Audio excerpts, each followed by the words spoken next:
इस पे गौरव ने इनके और प्रियंका ने आंसर लिखा है।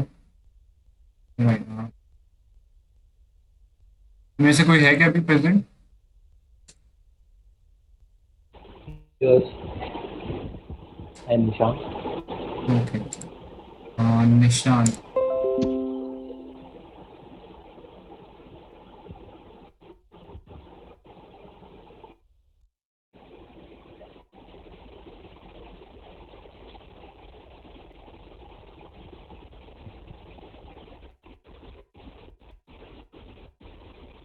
हाँ यार, एक बार ब्रीफली अपना वो बता दो कि आपने लिखा कैसे, कैसे अप्रोच किया इस क्वेश्चन को।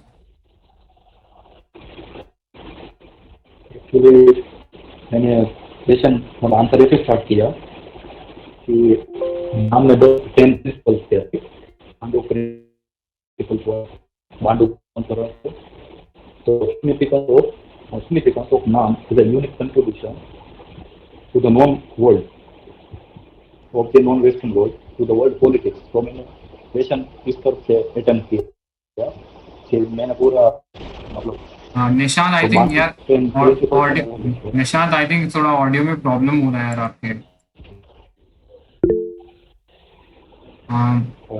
आप लेट मी मतलब अपना चेक। हाँ, एक बार या तो चेक कर लो, अदरवाइज कोई और है प्रेजेंट जिसने ये आंसर लिखा था तो वो बता सकता है इस पे।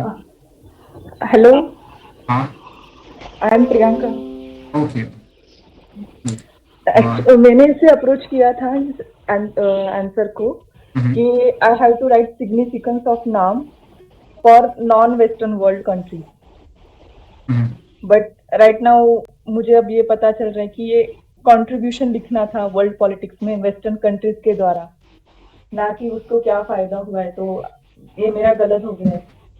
मैंने जो सिग्निफिकेंस है वो लिख दिया सभी कि सोवेरेनिटी, इंडिपेंडेंस, न्यू कंट्रीज थे तो वो इतना कैपेबल नहीं थे मिलिटरीली ब्लॉक कर सके सुपर पावर्स को। तो उनको एक इंडिपेंडेंस मिल गया, उन्होंने डिसआर्मामेंट को और नो आर्म्स रेस को मतलब एडवोकेट किया था। और पीस और हार्मनी, पंचशील वो लिखा, और न्यू इंटरनेशनल इकोनॉमिक ऑर्डर का पॉइंट लिखा, डेमोक्रेसी का एक पॉइंट लिखा। और फिर जो 2-3 स्कॉलर थे उससे वो वैलिडेट किया कि के नटवर सिंह बोले थे कि उन्होंने मतलब ये सही था कि इंडिपेंडेंस मेंटेनेंस हुआ, सब कैंप फॉलोअर नहीं बने। तो ऐसा सब मैंने लिखा, but that all I write like significance for non western countries, not contribution of non western countries to world politics. तो अप्रोच तो मेरा गलत हो गया। ठीक है, कोई दिक्कत नहीं। नेक्स्ट इस पे किसने लिखा था? गौरव प्रेजेंट है मैंने क्या? हाँ हाँ मैंने हाँ, तो बता दिया क्या क्या अप्रोच था मेरा। मतलब मैंने इसको ये समझा कि अपने को बताया नॉन वेस्टर्न वर्ल्ड का कंट्रीब्यूशन क्या रहेगा वर्ल्ड पॉलिटिक्स के लिए यूजिंग प्लेटफॉर्म नेम। हम्म, तो टोटली उसके पॉजिटिव पॉइंट्स बताने, जो मतलब अचीवमेंट्स बताने हम्म, नेम के, जो कि डेवलपिंग कंट्रीज के रेस्पेक्ट में आए हैं। हम्म, तो पहले तो थोड़ा सा इंट्रोडक्शन में बताया कि कब कैसे स्टार्ट हुआ है, बेलग्रेड कॉन्फ्रेंस से स्टार्ट हुआ है, अभी 120 मेंबर हैं इसके। अच्छा, उसके बाद मैंने उसका प्रिंसिपल बता दिया कि बैंड ऑफ प्रिंसिपल थे और वो बेस्ड थे अपनी पंचशील पॉलिसी पर। हम्म, तो वो 5 डाल दिए मैंने। हम्म, उसके बाद फिर मैंने इसको बताया कि मतलब एक डायनामिक मूवमेंट है और कैसे टाइम के साथ इसके ऑब्जेक्टिव चेंज हुए और फिर उन्होंने कितना कितना अचीव किया। हम्म, तो जैसे कि में एंटी रेशनलिज्म और डीकोलोनाइजेशन पे था, तो वो काफी सक्सेसफुल रहा था। हम्म, और जैसे जैसे अभी प्रियंका ने बताया कि न्यू इंटरनेशनल इकोनॉमिक ऑर्डर की बात हुई थी, बट वो सक्सेसफुल नहीं रहा था, तो इस करके मैंने उसे लिखा नहीं, मतलब कि वो एक कंट्रीब्यूशन सक्सेसफुल नहीं था, तो मुझे लगा कि वो नहीं डालता हूँ। फिर जैसे न्यूक्लियर वेपन्स में न्यूक्लियर फ्री जोन ये सब बना, तो ये सोसाइटी उनके लिए मतलब क्या बोलते हैं कि एम्पावर्ड हुई, मतलब वॉइस उठाने के लिए। उसके हम्म, बाद फिर मैंने स्कॉलरशिप यूज किया टीवी फॉल में, बताया कि एक नैम एक सॉफ्ट बैलेंसिंग था, मतलब जब जब बाइपोलर वर्ल्ड बन रहा था तो एक ये बैलेंस प्रोवाइड किया इसने हम्म, फ्रॉम वीकर इसकी तरफ से। और उसी टाइम पे इंदिरा गांधी बोलते कि ये बिगेस्ट पीस मूवमेंट था, मतलब कि इसका सिग्निफिकेंस एक पीस मूवमेंट की तरफ भी देखा गया और हम्म, बाइपोलर डाइल्यूट करने के लिए भी। फिर उसके बाद टीवी पॉल ने अचीवमेंट्स दिए थे कुछ, मैंने उनको भी लिख दिया ठीक है। कि ये थ्रेटनिंग बिहेवियर था उनको लेजिटिमाइज कर रहा था, और जो टूरिज्म का भी पार्शियल क्रेडिट इसको मिलता है खत्म करने का, और थोड़ा न्यूक्लियर वेपन्स की तरफ से भी कुछ अचीवमेंट था वो भी डाल दिया। ठीक है। उसको श्रीनिवासन का मैंने बताया कि भाई मतलब उन्होंने ही बोला था यही कि बाइपोलरिटी को डायल्यूट करने में इनका रोल रहा है, और कोई और को भी थोड़ा बहुत क्रेडिट उन्होंने दिया, तो मतलब करना है उनका। के बाद फिर मैंने थोड़ा क्रिटिकल पॉइंट भी डाला कि जो ऑल्दो ये सब अच्छा अच्छा बोलते हैं, लेकिन इसका नेगेटिव कंट्रीब्यूशन जैसे सी राजा वो इसको क्रिटिसाइज करते हैं और बोलते हैं कि कोई भी अचीवमेंट था नहीं और नहीं कोई होने वाला है, तो इससे अच्छा कोल्ड वॉर के टाइम पे इसको एंड कर, so that it will have some credit, मतलब इसको कुछ क्रेडिट मिल जाता है कोल्ड वॉर को एंड करने का। फिर आतंक झा उनको रिस्पॉन्स करते हैं कि क्या बोलते हैं, जिस प्रिज्म से देख रहे हो वो डिपेंड करता है कि आप उसको पॉजिटिव देख रहे हो नेगेटिव देख रहे हो। फिर उसके बाद तो एक पॉजिटिव नोट पे खत्म कर दिया कि आज ये सिचुएशन क्या हो रही है, पहले जैसी हो रही है। तो पहले कोल्ड वॉर 1 था, अभी कोल्ड वॉर 2 है, ट्रेड वॉर चल रहा है, वर्ल्ड वॉर के टाइम से ट्रेड वॉर चल रहा है, अभी प्रोटेक्शनिज्म हो रहा है, कोविड क्राइसिस आया, फिर वैक्सीन नेशनलिज्म आया। तो इसकी वजह से अभी जो नॉन वेस्टर्न कंट्रीज उनको एक प्लेटफॉर्म चाहिए जहाँ पर कि वो अपनी वॉइस रख सकें इन सब चीजें, जो भी प्रॉब्लम्स आ रहे हैं इनके अगेंस्ट, तो उसके लिए अपने को रिवाइव करना है रैंडम एस्पेक्ट। ठीक है। और कोई इसके अंदर इनपुट, कोई और पॉइंट था जो ऐड ऑन करना चाहिए था? एक और पॉइंट है इसमें, ये विकास ने मेरे को सजेस्ट किया था, मतलब इसमें कि थोड़ा आर्टिकुलेशन ऊपर नीचे कर सकते हैं, जैसे पहले फर्स्ट पेज पे किसी स्कॉलर का नाम होना चाहिए, ऐसा कुछ बोला। तो वो गांधी का पॉइंट डाल सकते हैं कि पीस मूवमेंट, या फिर वो पैराग्राफ ही पूरा डाल सकते हैं, टीवी फॉलो। थोड़ा आर्टिकुलेशन का उसने सजेस्ट किया था कि ऊपर नीचे करके और अच्छा हो सकता है। ठीक है। इसके अलावा कोई और इनपुट के कंटेंट में कुछ और एडिशन होना चाहिए था, यानी कोई पॉइंट इम्पोर्टेंट जो मिस हो गया?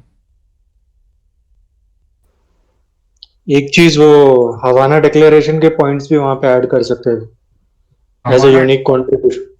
हवाना डिक्लेरेशन 2006, उसके कुछ 4-5 पॉइंट्स थे, मैं 1 मिनट पढ़ देता हूँ। हाँ, पढ़ देगा, मेरे को आइडिया है उसका। कुछ नए ऑब्जेक्टिव्स ऐड किए थे, लाइक इसमें strengthening UN, reinforcing multilateralism, respecting cultural diversity, implementing human rights objectively and non selectively. तो उसके लास्ट 2 पॉइंट्स जो हैं कि respecting cultural diversity and implementing human rights objectively and non selectivity, तो ये this can be unique contribution. आखिरी के 2 point, cultural diversity and implementation of HR. यार समीप इसको डाल देना प्लीज चैनल के अंदर। हाँ ठीक है, मैं डाल। और कोई इसमें एंगल जो ऐड ऑन होना चाहिए था? एनआईईओ का मेंशन है क्या इसमें? नहीं। हालांकि वो सक्सेस तो नहीं था, बट एक बोल सकते हैं ना अपन, मेंशन तो कर सकते हैं। हाँ बोल सकते हैं, यूनिक कंट्रीब्यूशन है। हाँ एनआईईओ कैसे? हाँ मतलब इनकी इकोनॉमी जो भी नॉन वेस्टर्न कंट्रीज की डिमांड थी कि हमारा जो भी एक्सपोर्ट हो रहा है उसकी अच्छी खासी वैल्यूएशन लगाओ, रॉ मटेरियल है, बट हमारा एग्रीकल्चर प्रोडक्ट एज जैसे अपना ऑयल कंट्रीज होती ना, उनका ऑयल का जो डिमांड हो रही थी उसकी जो वैल्यूज हो रहे थे, अपने भी वैसे ही करके लगाओ जिससे इकोनॉमी इंप्रूव हो हमारी। तो आई थिंक वो फेलियर में नहीं है इसके, मतलब ये हाँ ये इन्होंने करा तो था बट वो फेल्ड हो गया था ना शायद। नहीं कुछ कंट्रीब्यूशन तो है, मतलब ट्राई तो कर रहे थे। ट्राई, हाँ ठीक है। मैंने जान ऑलराइट। एक और लिख सकते हैं, मतलब दोहा राउंड जो है ना, दोहा राउंड, उस पे भी इन लोगों ने काफी कोलैबोरेशन करा था। आई थिंक फ्यूचर रेलेवेंस में ये भी लिख सकते हैं ना कि अब जैसा चाइना का राइज हो रहा है, तो वो जो बाइपोलर वर्ल्ड था वो अब यूएस चाइना के उसमें फॉर्म में या उनके कॉन्फ्लिक्ट के फॉर्म में इमर्ज हो रहा है, तो वहाँ पे इसका रेलेवेंस हो सकता है। वो कोल्ड वॉर 2 पे डाला के नीचे। हाँ कोल्ड वॉर डालेंगे। और अक्षय वो दोहा राउंड का क्या क्या कुछ इंपॉर्टेंस कुछ बताओगे? नहीं, इम्पोर्टेंट बस ये है कि यार दोहा राउंड का एम क्या है, uniting developing countries against the western जो डोमिनेशन है डब्ल्यूटीओ में, तो उसी पे वो लोग कोलैबोरेट कर रहे थे ना काफी हद तक।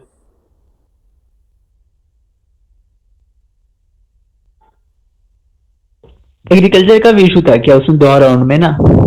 हाँ मतलब जो भी हाँ डेवलपिंग कंट्री के जो भी इश्यूज है ना, सब पे हाँ कोलैबोरेट हाँ हाँ, सारे इशू हैं उसके। हाँ, तो मतलब NAM played very important role in that. Yes yes. ठीक है। दोहा राउंड तो वैसे जनरली ग्लोबलाइजेशन के कंटेक्स्ट में एक फेलियर के पॉइंट ऑफ व्यू से एग्जाम्पल देते हैं उसका, इंटरनेशनल रिलेशन में, तो उसको यहाँ यूज करना सही रहेगा अगर नाम का हम कुछ लिख रहे हैं तो। अरे मैम के नोट्स में दिया हुआ है ये चीज। नहीं दिया हुआ है, वो दिया हुआ है, वो मना नहीं कर रहा हूँ, बट अभी मतलब कुछ टाइम से लास्ट ईयर में मैंने देखा था, मैम ने शायद ये बोला था, क्रैश कोर्स में भी किया था मैंने, तो मैम ने कहा था ग्लोबलाइजेशन कंटेक्स्ट में उसको एक फेलियर के पॉइंट ऑफ व्यू से देखा जाता है। मतलब मैं वैसे पूछ रहा था अगर लिखा है तो मतलब वैसे कुछ नहीं। मेरा इंटरप्रिटेशन लाइक मैं सोच रहा था जैसे कि वो बात सही है कि डोहा डेवलपमेंट का इवैल्यूएशन हमारे हिसाब से it has not fructified it, but जैसे हम अगर बोल रहे हैं ना कि डेवलपिंग नेशंस के कॉन्टेक्स्ट में नॉन वेस्टर्न कंट्रीज का क्या कंट्रीब्यूशन है, unique contribution by way of NAM, तो उसमें ये सारे एक तरह से कंट्रीब्यूशन ही है। अब वो सक्सेस हुआ नहीं हुआ वो that's a different thing, like but they have contributed a new narrative, a new discourse to the world politics, so that way we can count it. ठीक है। ओके ठीक है। इसमें शुभ्रा मैम ने एक कंक्लूजन दिया, मतलब एम के नारायण का, देखो मैं वो पढ़ दूं। बता बता। So conclusion है कि one can agree to M.K. Narayanan, who says with non-alignment giving way to strategic alignment, organizations such as NAM may seem anachronistic, but it should not be lost sight of that it still resonates the voice of many third world countries. It also offers an alternative platform for putting forward a different viewpoint. It would hence be premature to pronounce the death of NAM. ये relevance में दिया मैंने conclusion. ठीक है, बाकी इसका भी conclusion ठीक है गौरव का, तो इस साइंस पे भी एंड कर सकते। नेक्स्ट पे चले। हाँ हाँ चलो नेक्स्ट कर लेते हैं।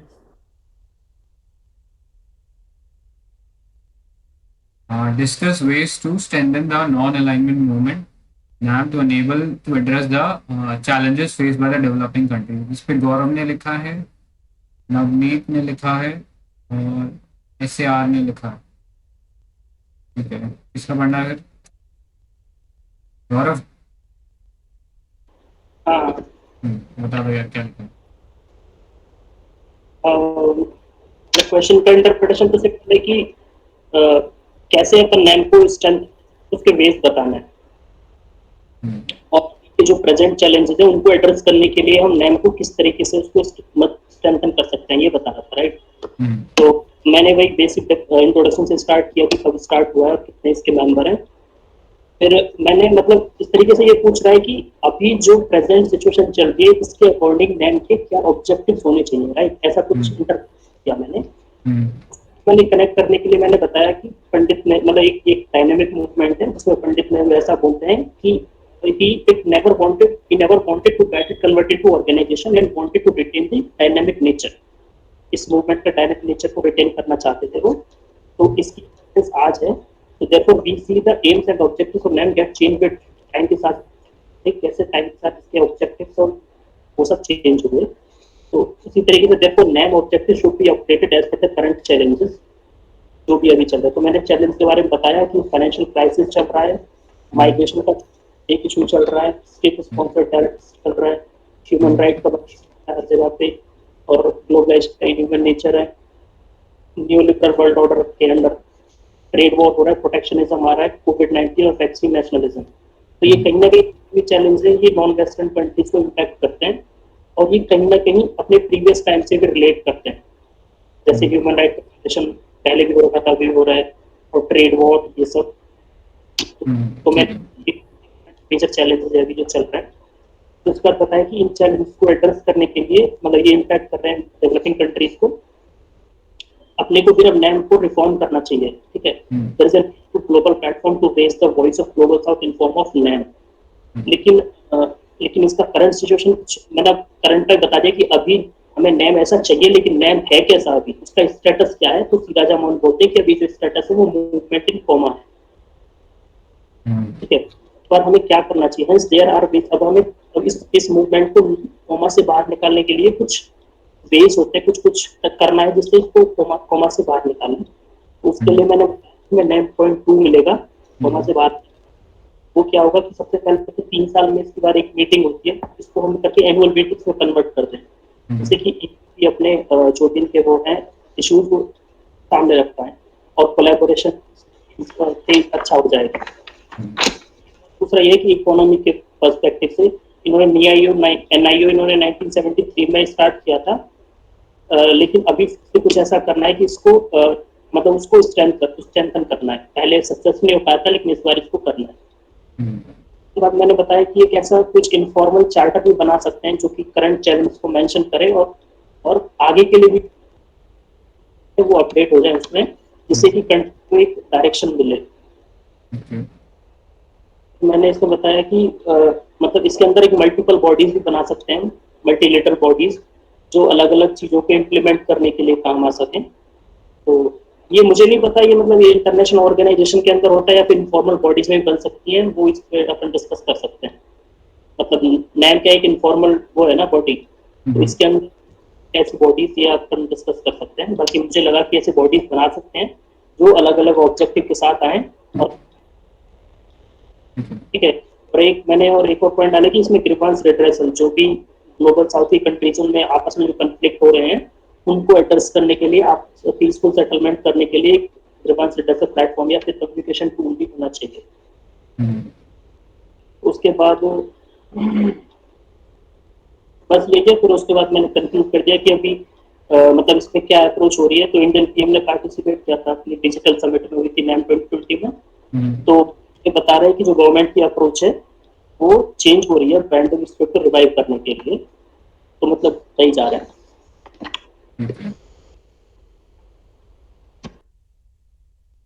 बाकी उन्हीं जिन्होंने आंसर लिखा है इस पे यार कोई और पॉइंट डालना चाहिए था इसमें? इस पे रिव्यूज भी देख लेना एक बार, रूपक का, यशवंत का भी है। रूपक का मेरे को एक पॉइंट अच्छा लगा जो मतलब मुझे समझ में आया, अब बाकी तो होंगे खैर। मुझे समझ में आया वो एक पॉइंट ये था कि जब ये स्टार्ट हुआ था तो मेन लीडर्स का रोल था इसमें, तो 5 बड़े लीडर्स थे उनका रोल था। तो अभी से लीडरशिप पे एक और पॉइंट डाल सकते हैं कि लीडरशिप फिर से स्टार्ट हो और इसको रिवाइव, तो ये भी एक इसको बेस्ड। रूपक कोई और इम्पोर्टेंट पॉइंट है क्या? लाइक इसके जो कमेंट सेक्शन में था, इसमें लिखा हुआ था कि जैसे इसका जो बेसिस था नैम का, तो नैम बाइपोलर वर्ल्ड में आया था, तो अभी वर्ल्ड जो है बाइपोलर नहीं है। तो रियलिस्ट व्यू से देखे तो उसमें भी नैम का रिलेवेंस रहता है। उसी तरह अगर लिबरल व्यू से देखे तो इंस्टीट्यूशनलिज्म नैम का क्या हो सकता है, जैसा उसने बताया कि नेहरू पहले इसको मूवमेंट रखना चाहते थे, लेकिन अभी maybe with the changing times we can have some institutional arrangement. तो फिर ऐसे ऐसे डिफरेंट पर्सपेक्टिव वाइज कमेंट था, मुझे लगा कि वो भी अप्रोच लिया जा सकता है, क्योंकि ऐसे तो चीजें काफी जर्नलिस्टिक रहती है।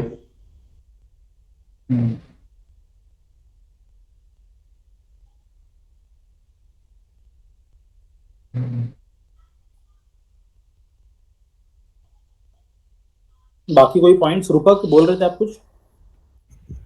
मैं ये बोल रहा था कि जैसे नैम के काफी सारे क्वेश्चन है यार, तो क्या हम इसको एक पर्सपेक्टिव के अंदर, एक डिस्कोर्सेस के अंदर लिख सकते हैं क्या?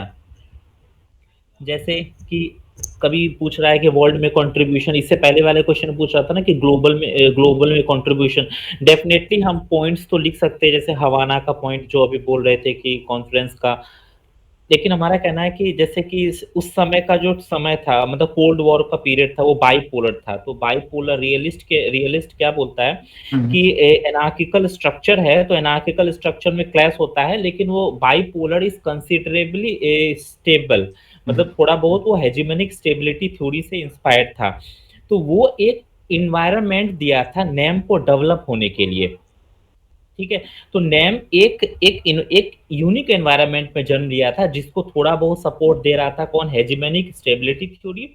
थोड़ा बहुत सपोर्ट दे रहा था कि लीडरशिप, ये लीडरशिप ड्रिवन था, मतलब उस समय किसी के पास डेमोक्रेसी नहीं था। जैसा मैंने एक कमेंट में एग्जांपल दिया है, जो यूगोस्लाविया था वो टीटो के अंदर ज्वाइन तो किया था नेम, लेकिन जब वहां पे इंटरफेरेंस हुआ तो नाटो के, मतलब जब वहां पे लीडरशिप चेंज हुआ ना, तो यूगोस्लाविया नाटो को ज्वाइन कर लिया। ठीक है, तो वो एक यूनिक समय था नेम का। ठीक है, वो एक स्पेशल कंस्ट्रक्शन था। तो सोशल डिस्कंस्ट्रक्शन थ्योरी के अनुसार से अगर वो सारे कंस्ट्रक्शन आज के डेट में टूट चुके हैं, मतलब वो बाइपोलर चीज नहीं है, हेजेमोनिक स्टेबिलिटी नहीं है क्योंकि हम मल्टीपोलर में है, अगर नहीं तो हम लूजली मल्टीपोलर में है।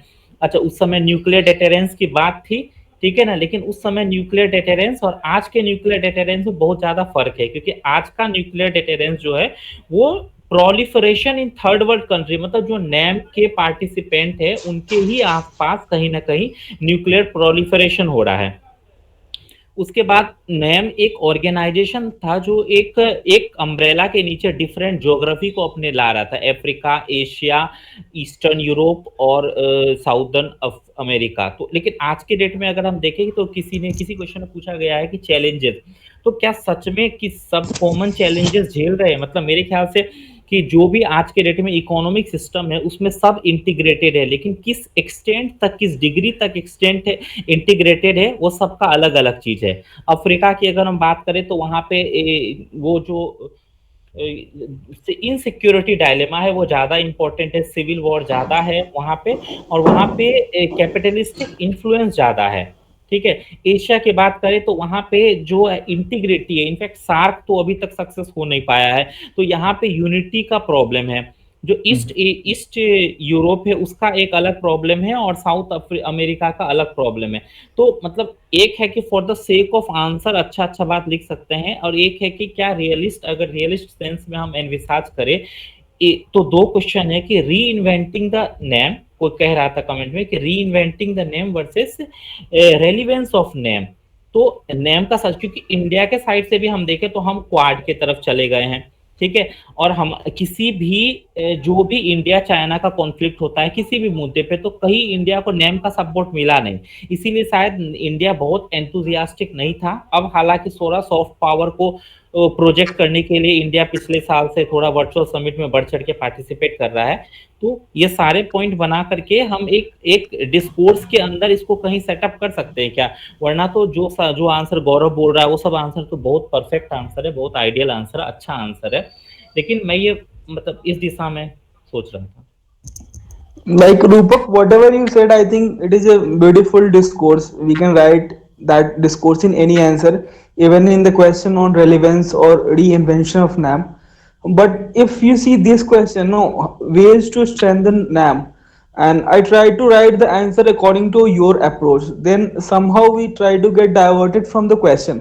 तो इस क्वेश्चन में अगर हम स्पेसिफिक रहे ना, कि जैसा गौरव ने बताया था कि पहले क्या चैलेंजेस है, उसके बाद चैलेंजेस के बाद कौन से स्पेसिफिक स्टेप्स लिए जा सकते हैं through which we can strengthen NAM, और उसमें may B we can take perspective कि if you take the liberal institutional perspective then we should have a organizational structure which can support NAM। इसमें एक discourse के term में आपने कहा कि कोई पॉइंट्स नहीं, तो मैं ये बोलना चाहूंगा कि अगर हम सोशल कंस्ट्रक्टिविस्ट को यूज करें तो हमें थियोरेटिकल टर्म मिल जाएगा, मतलब जो नॉन अलाइनमेंट है, ठीक है, ये जो नॉन अलाइनमेंट अपने आप में एक थर्ड वर्ल्ड कल्चर से इन्फ्लुएंस्ड है, एक थर्ड वर्ल्ड आइडेंटिटी को रिप्रेजेंट कर रहा है।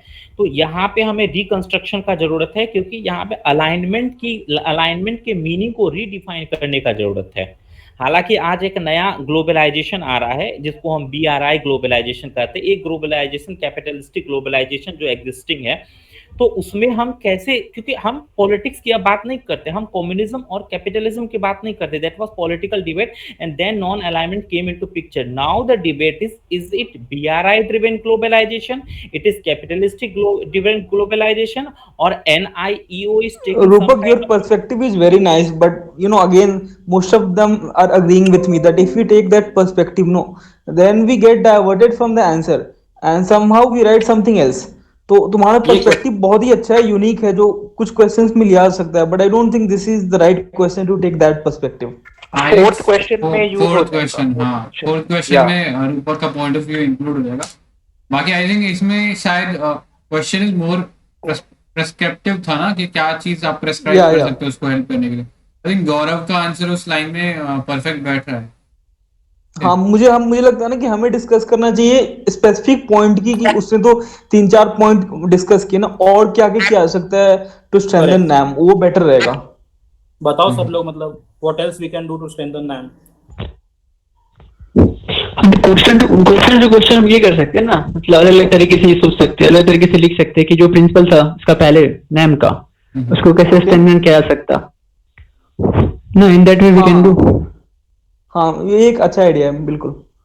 क्योंकि अगर उस तरीके से सोचे तो फिर मतलब बहुत सारे एस्पेक्ट नजर आते, तो उससे बेहतर है कि जो इनका जो प्रिंसिपल था, जो बेंटंग प्रिंसिपल था, तो उसके बेस पे हम आंसर को ये फ्रेम करें अभी, कि कैसे मतलब उसको बेस लेके फिर अभी मतलब क्या कमी है और कैसे स्ट्रेंथन किया जा सकता है।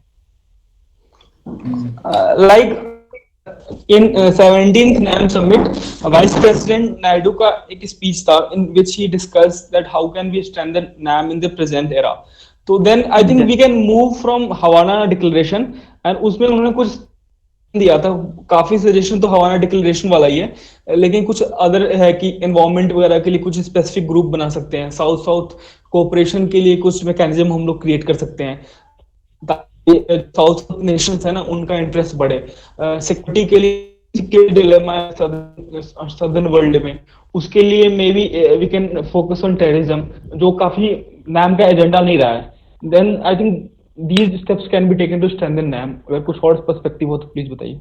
हाँ जैसे यूएन की रिफॉर्म में भी हम मतलब नेम को ये ले सकते हैं।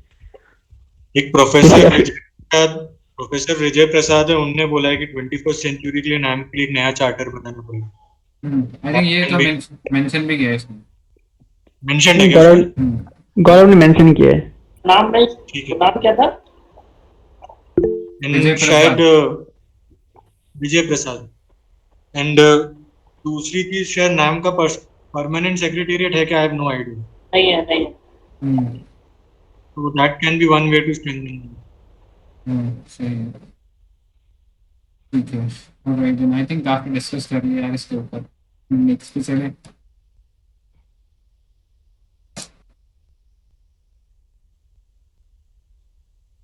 Question 3, what has been unique contribution of NAM to world politics? Is NAM relevant today? What role can it play in the present COVID-induced world order? Okay, I think first और second part तो काफी discuss हो गया। सीधा third point पे आ जाता है, Covid के मतलब रिलेटेड किसी ने इस पे क्या लिखा है, वो आइडियाज बता दो। तो इनके विकास और हाँ कानून ने भी लिखा है ना इस पे। तो तुमने कोविड रिलेटेड क्या? विकास ने काफी अच्छा आंसर लिखा था इसमें। विकास पढ़ के सुना दो यार please. Like I'll tell you few points which he had written. लगी उसने लिखा था कि जो नाम का समिट हुआ था 2020 में, in May 2020, in which Prime Minister Modi participated. So in statement he said that NAM has often been the world's moral voice, and in order to retain this role, NAM must remain inclusive. तो ये तो conclusion था, ये एक अच्छा conclusion. और prime minister Modi का जो स्टेटमेंट है उसी के कॉन्टेक्स्ट में उसने लिखा है। विकास है ना शायद, पता नहीं शायद रिस्पॉन्ड नहीं कर रहा। प्रेजेंट तो था विकास, ग्रुप पे भी लिख तो रहा था अभी। यार सचिन एक बार स्टार्टिंग से ही बोल दो ना, इंट्रोडक्शन से, मतलब क्या क्या स्ट्रक्चर है आंसर का पूरा। Okay just a minute, screen पे दिख रहा है शायद आपको।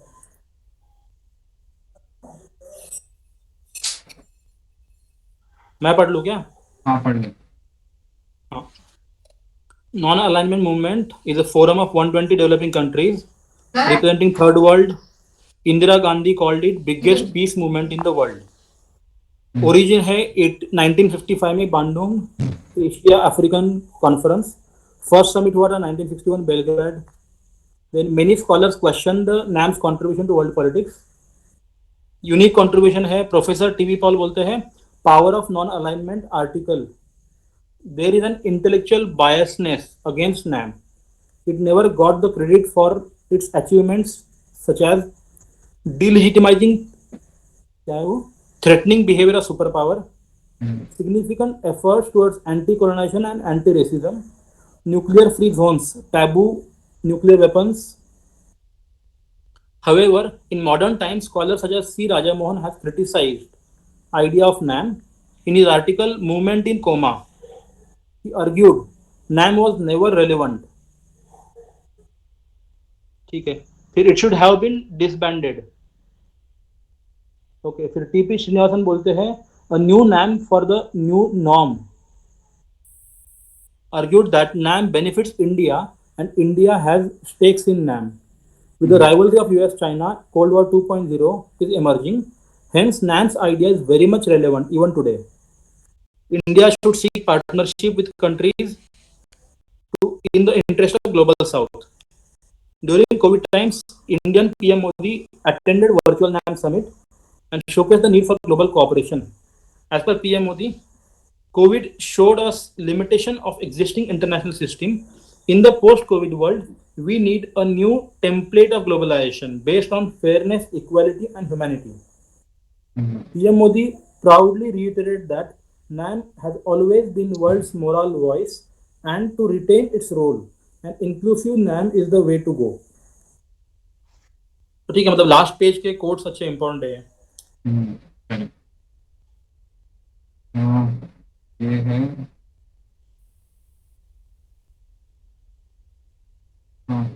इसमें आई थिंक ये मोदी जी वाला भी अच्छा है, और आई थिंक नटवर सिंह का है ना, के नटवर सिंह फॉर्मर MEA, इनका भी अच्छा है कि non aligned is a doctrine not a dogma which has enough flexibility for India to stay independent rather than becoming a camp follower.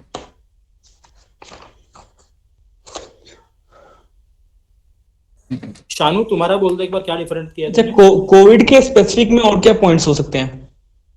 हाँ, मैं बताता हूँ। मैं शुरुआत से कर देता हूँ जो थोड़ा सा अलग है।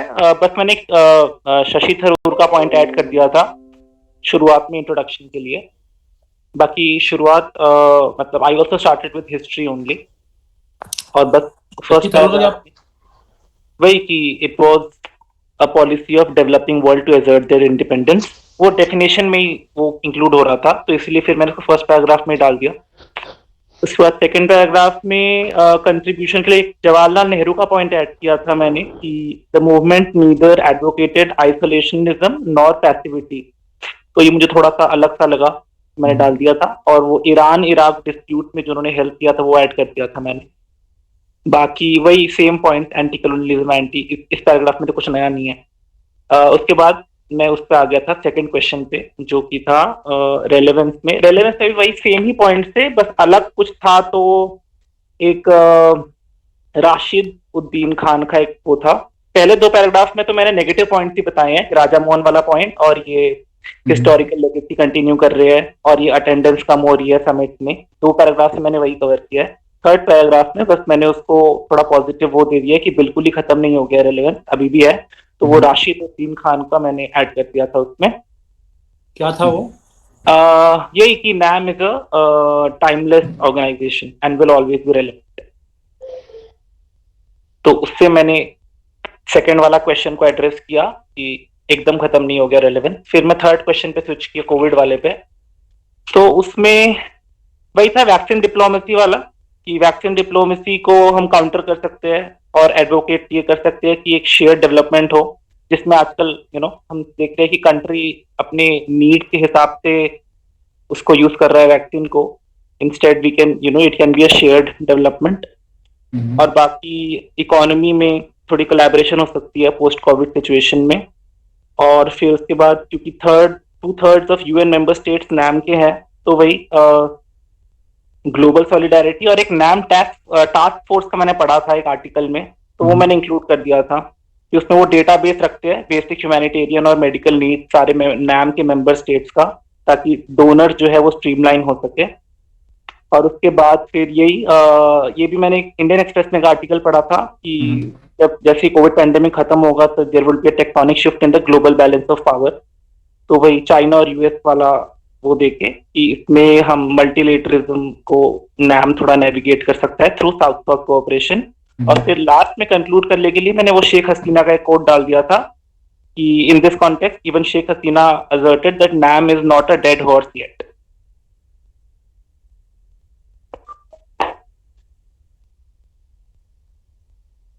Okay. Any other points for the third part of the question?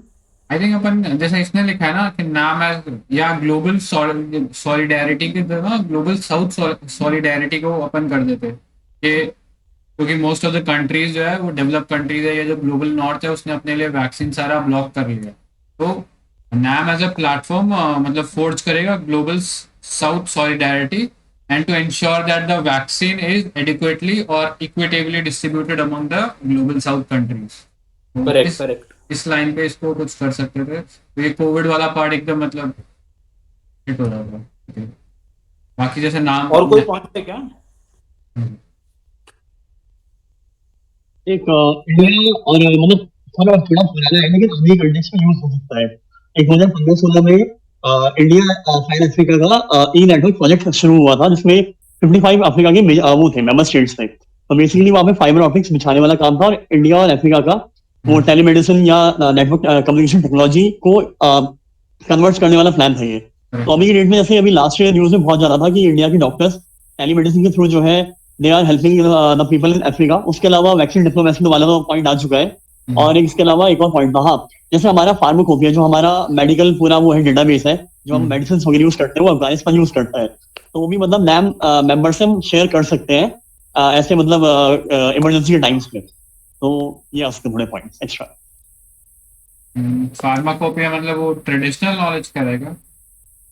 हाँ वो भी था। और उसके अलावा अभी अफगानिस्तान वाले हमारा ही यूज करते हैं जो हमारा मतलब पूरा वो है ट्रेडिशनल नॉलेज भी उसमें इंक्लूड था। वो लास्ट ईयर इंक्लूड हुआ था आयुष मिनिस्ट्री के अंडर। ये एक बार ग्रुप में डाल दोगे नीलेश प्लीज?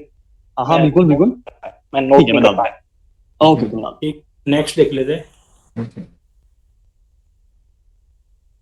हाँ, in times of UN governance failing at an inopportune moment of COVID crisis, global solidarity has to be promoted from all angles.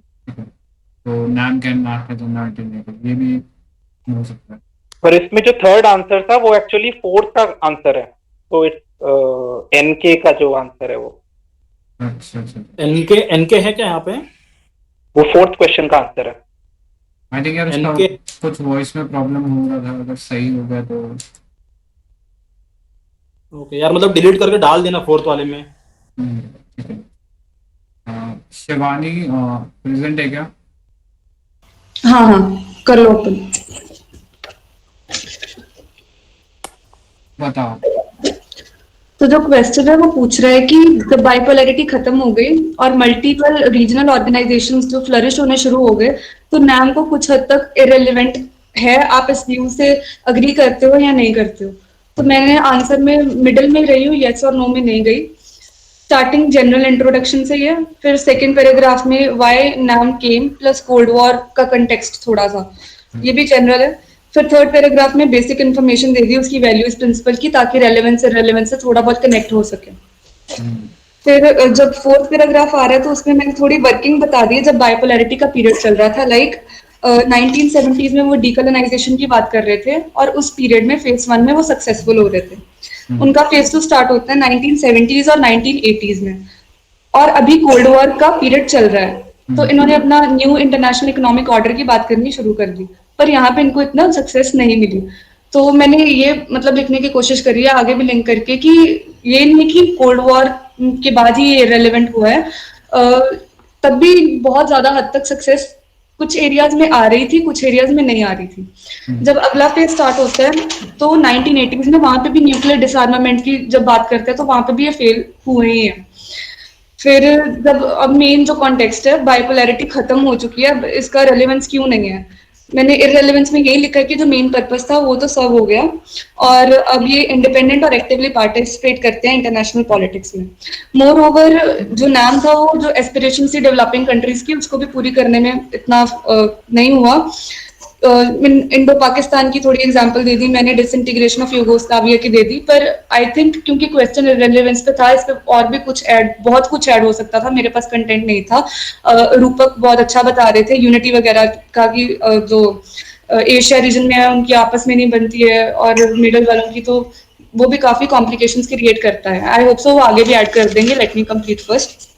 बाद में रेलेवेंस में ये बताया है कि जरूरी नहीं कि कोल्ड वॉर के बाद इनका खत्म हो गया, बट अभी भी अपनी वॉइस रखते हैं डेवलपिंग कंट्रीज के लिए, यूएनजीए में या ग्लोबलाइजेशन के इफेक्ट्स बताने में, कि हॉलिस्टिक डेवलपमेंट हो सबकी, मल्टीलेटरल ऑर्डर की मांग करते हैं, और न्यूक्लियर डिसआर्मामेंट की बात करते हैं कि नॉन डिस्क्रिमिनेटरी होनी चाहिए, प्रीएम्प्टिव अटैक्स वगैरह को भी ये मना ही करते हैं। लेकिन इसमें भी अभी ऊपर जैसे बोल रहे थे कि थर्ड वर्ल्ड जो कंट्रीज हैं, अब तो वो खुद भी मतलब न्यूक्लियर वेपन्स पोजेस करती हैं, तो ये थोड़ा इररिलेवेंस पे भी जा सकता है पॉइंट। फिर ये बाइपोलैरिटी वाला एंगल खत्म करने के बाद रीजनल ऑर्गेनाइजेशन जो सेकंड पार्ट है, उसमें यही बताया कि जब उनका अब प्रोपगेशन हुआ, जब कोल्ड वॉर खत्म हुआ, तो वो ज्यादा राइज होनी शुरू हुई, क्योंकि अब उनको अपने यूनिपोलैरिटी टू जब मल्टीपोलैरिटी की तरफ शिफ्ट हो गया वर्ल्ड ऑर्डर, मतलब अभी जैसे लूज मल्टीपोलैरिटी हो रही है, तो जो रियलिस्ट बोलते हैं वो बोलते हैं कि नेशनल इंटरेस्ट डायनामिक है और वो तो सेंट्रल रहेंगी। तो अब इंडिविजुअल कंट्रीज जो है अपनी फॉरेन पॉलिसी उसी के अकॉर्डिंग बनाती हैं, और अब इसके कारण नाम जो है अंडरमीन हो रहा है। जैसे जो पाइनियर्स है नाम के, जैसे इंडिया हो गया, अब उनका इंटरेस्ट क्वाड में आ रहा है, ब्रिक्स में आ रहा है, सार्क में आ रहा है, आसियान में आ रहा है। इजिप्ट जो है वो अरब में काफी इंटरेस्टेड है। तो द थिंग इज कि अब इनको असर्टिव होना है, अब अपनी पोजीशन सिक्योर करनी है इंटरनेशनल एरेना में। जो पहले फोकस था कॉमन गोल कॉमन इंटरेस्ट, अब वो शिफ्ट हो रहा है, और इसमें भी बहुत कुछ आ सकता है। वैसे मेरे पास इतना कुछ था नहीं। फिर Indian minister of external affair Jaishankar ji, उसकी बहुत कुछ बोला उन्होंने, मैंने क्रक्सा लिख दिया कि जो ग्लोबलाइजेशन हो रही है, अब हमारा इसको पार्टनरशिप करके इसका फायदा करना चाहिए और खुद असर्ट करना चाहिए, अपनी पोजीशन सिक्योर करनी चाहिए। और एक वेनेजुएलियन फॉरेन मिनिस्ट्री है, वो बोलते हैं कि non aligned principles are today more relevant than ever. तो उनकी फॉरेन पॉलिसी के अकॉर्डिंग उनका अलग चल रहा है, हमारा अलग चल रहा है थोड़ा। और एंडिंग मैंने यही बोला है कि जैसे कोल्ड वॉर 2.0 की बातें हो रही हैं, तो इस सिनेरियो में नाम काफी रेलेवेंट हो सकता है। अब जितनी भी डिस्कशन हुई है ऊपर, उसमें से आई गेस कि एक वैक्सीन नेशनलिज्म की बात हो रही थी, और जो पीएम मोदी ने जो अभी रिसेंट करी, तो उस कॉन्टेक्स्ट में भी आ सकता है कि अभी भी डेवलपिंग वर्ल्ड की से नाम रखता है। और मेरे आंसर में कहीं पे भी स्कॉलर्स नहीं है, तो इंदिरा गांधी वाला रेलेवेंस पोर्शन में यूज कर रखा है लोगों ने, तो वो ऐड हो सकता है। और एक वो कौन सा एम के व्हाटएवर जो लास्ट में संजय आपने ही बताया था, तो वो एंड में अगर बैलेंस ओपिनियन रखनी है तो वो इंक्लूड हो सकता है। फिर बस आई गेस यहाँ और एक गौरव टीवी पॉल का जो लिखा है उन्होंने, वो भी हम रेलेवेंस में लिख सकते हैं। बाकी मतलब काफी एडिशन का स्कोप है अभी इस आंसर में I guess. PM Narasimha Rao का भी डाल सकते हैं। उन्होंने जब हुआ था तब उन्होंने बोला था, मतलब इट वाज कोइंसिडेंस कि जब नैम स्टार्ट हुआ तब कोल्ड वॉर स्टार्ट हुआ। तो इसका ऑब्जेक्टिव नहीं है कि कोल्ड वॉर को, तो बाइपोलरिटी एंड होने के बाद भी इसकी इंपॉर्टेंस तो नहीं रहती है। तो पीएम नरसिम्हा राव का भी डाल। आई थिंक इसमें ट्रांजिशन करने के राजा मोहन डाल सकते थे हम लोग, where he said that कि it would have been better if NAM was disbanded after Cold War and taken credit for it. Graceful exit की बात करते हैं।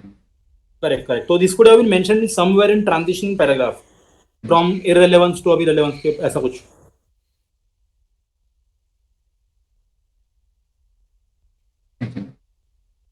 रेलेवेंस दिखाने के लिए कौन सा स्कॉलर यूज करेंगे अपन? अभी भी रेलेवेंस है ऐसा इजीएस्ट कोई है तो टीवी पॉल है, टीवी पॉल एमएस राजन। एमएस राजन का क्या कमेंट है? Like he said, like he compared like bipolar, multipolar, and I will read it.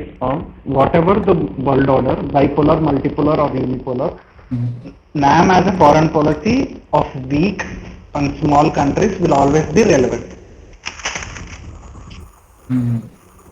I gave it as a conclusion. I also wrote this answer. Not much addition. What? Could you please read your answer? Read my answer. Okay. I didn't write much actually. Okay. non-alignment movement came as an existence as a movement of newly independent countries of Asia, Africa, and Latin America in bipolar world order. Varun Policy. हाँ जो Shall I read? हाँ एक second. I think ये सारा part तो शुरू में common ही है, जो रेलेवेंस में और बाइपोलैरिटी से रिलेटेड है ना, उस पर थोड़ा सब्सटैंशिएट कर दो। Yeah, I wrote Malaysian Prime Minister who was concerned about economic interdependence, like what happened after globalization, like there was a lot of exploitation of the Southeast Asian. So he mentioned that, I mentioned that in the quote. ये माथिर मोहम्मद वाला है क्या? माथिर मोहम्मद है। Yeah, Mahathir Mohamad was recent, like he gave a recent comment also, positive one too, but I don't remember. It is the other one, like the previous one. Okay. No, I supported like nuclear, like disarmament of the NAM. NAM was always complaints about like there should be check on the weapons, minimization of war. So like I substantiated with this Kenneth Watt statement, and then terrorism as a new acquired its new shape. So Manmohan Singh also commented that there should be like determination to fight and elimination of the NAM, not NAM, terrorism. And due to LPG reforms, NAM countries are adversely affected. I didn't mention like WTO or everything, but there should be like new transparent and just non-discriminatory world system. And then I mentioned like how NAM should evolve. NAM should rather like has been always like complaint about that what problems are there with the developed countries, rather than it should be it is a big group like of 120 nations. It can make a change, so it should be more constructive and cooperative dialogue rather than complaint dialogue. I mentioned it, and in conclusion I gave like MS Rajan this to validate. MS Rajan argues that whatever the world order, bipolar, multipolar or unipolar, non-alignment as a foreign policy of small and weak states will remain continuously relevant and valid. ठीक है, ये अच्छा एक हो सकता point इस question में. Actually, the question is asking multi-regional organization. That's why I mentioned like I mentioned about trade and non-state actors as terrorism. That's it. Mostly I feel like it is irrelevant. Body is irrelevant. Okay. Yeah, that's it. Thank you.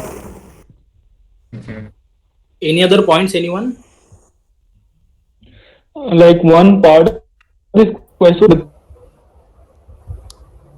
Sachin, आवाज. Sachin, I think आवाज type करो.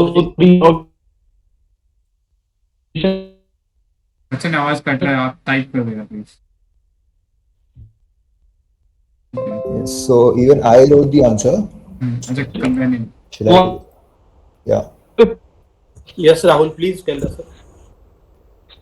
Yeah, so first I'll read out my answer because I felt some points need to be worked upon, so I'll just read the answer. In the starting, I wrote about how I just gave an intro how NAM appeared in the bipolar world order time and what it provided for disarmament, equitable development, global institutions. I mentioned these because it was talking about bipolarity and rise of regional organizations. So I mentioned these, even though there are many other goals of NAM. And in post-Cold War scenario, I said of why NAM is being undermined because of the basically capitalism in the form of liberal economic order. Even if it was unipolar or multipolar now, it has become commonly accepted by all countries, and issue-based coalitions. On the regional part, I wrote about how issue-based coalitions, we can write many examples. Shivani wrote more examples, how they have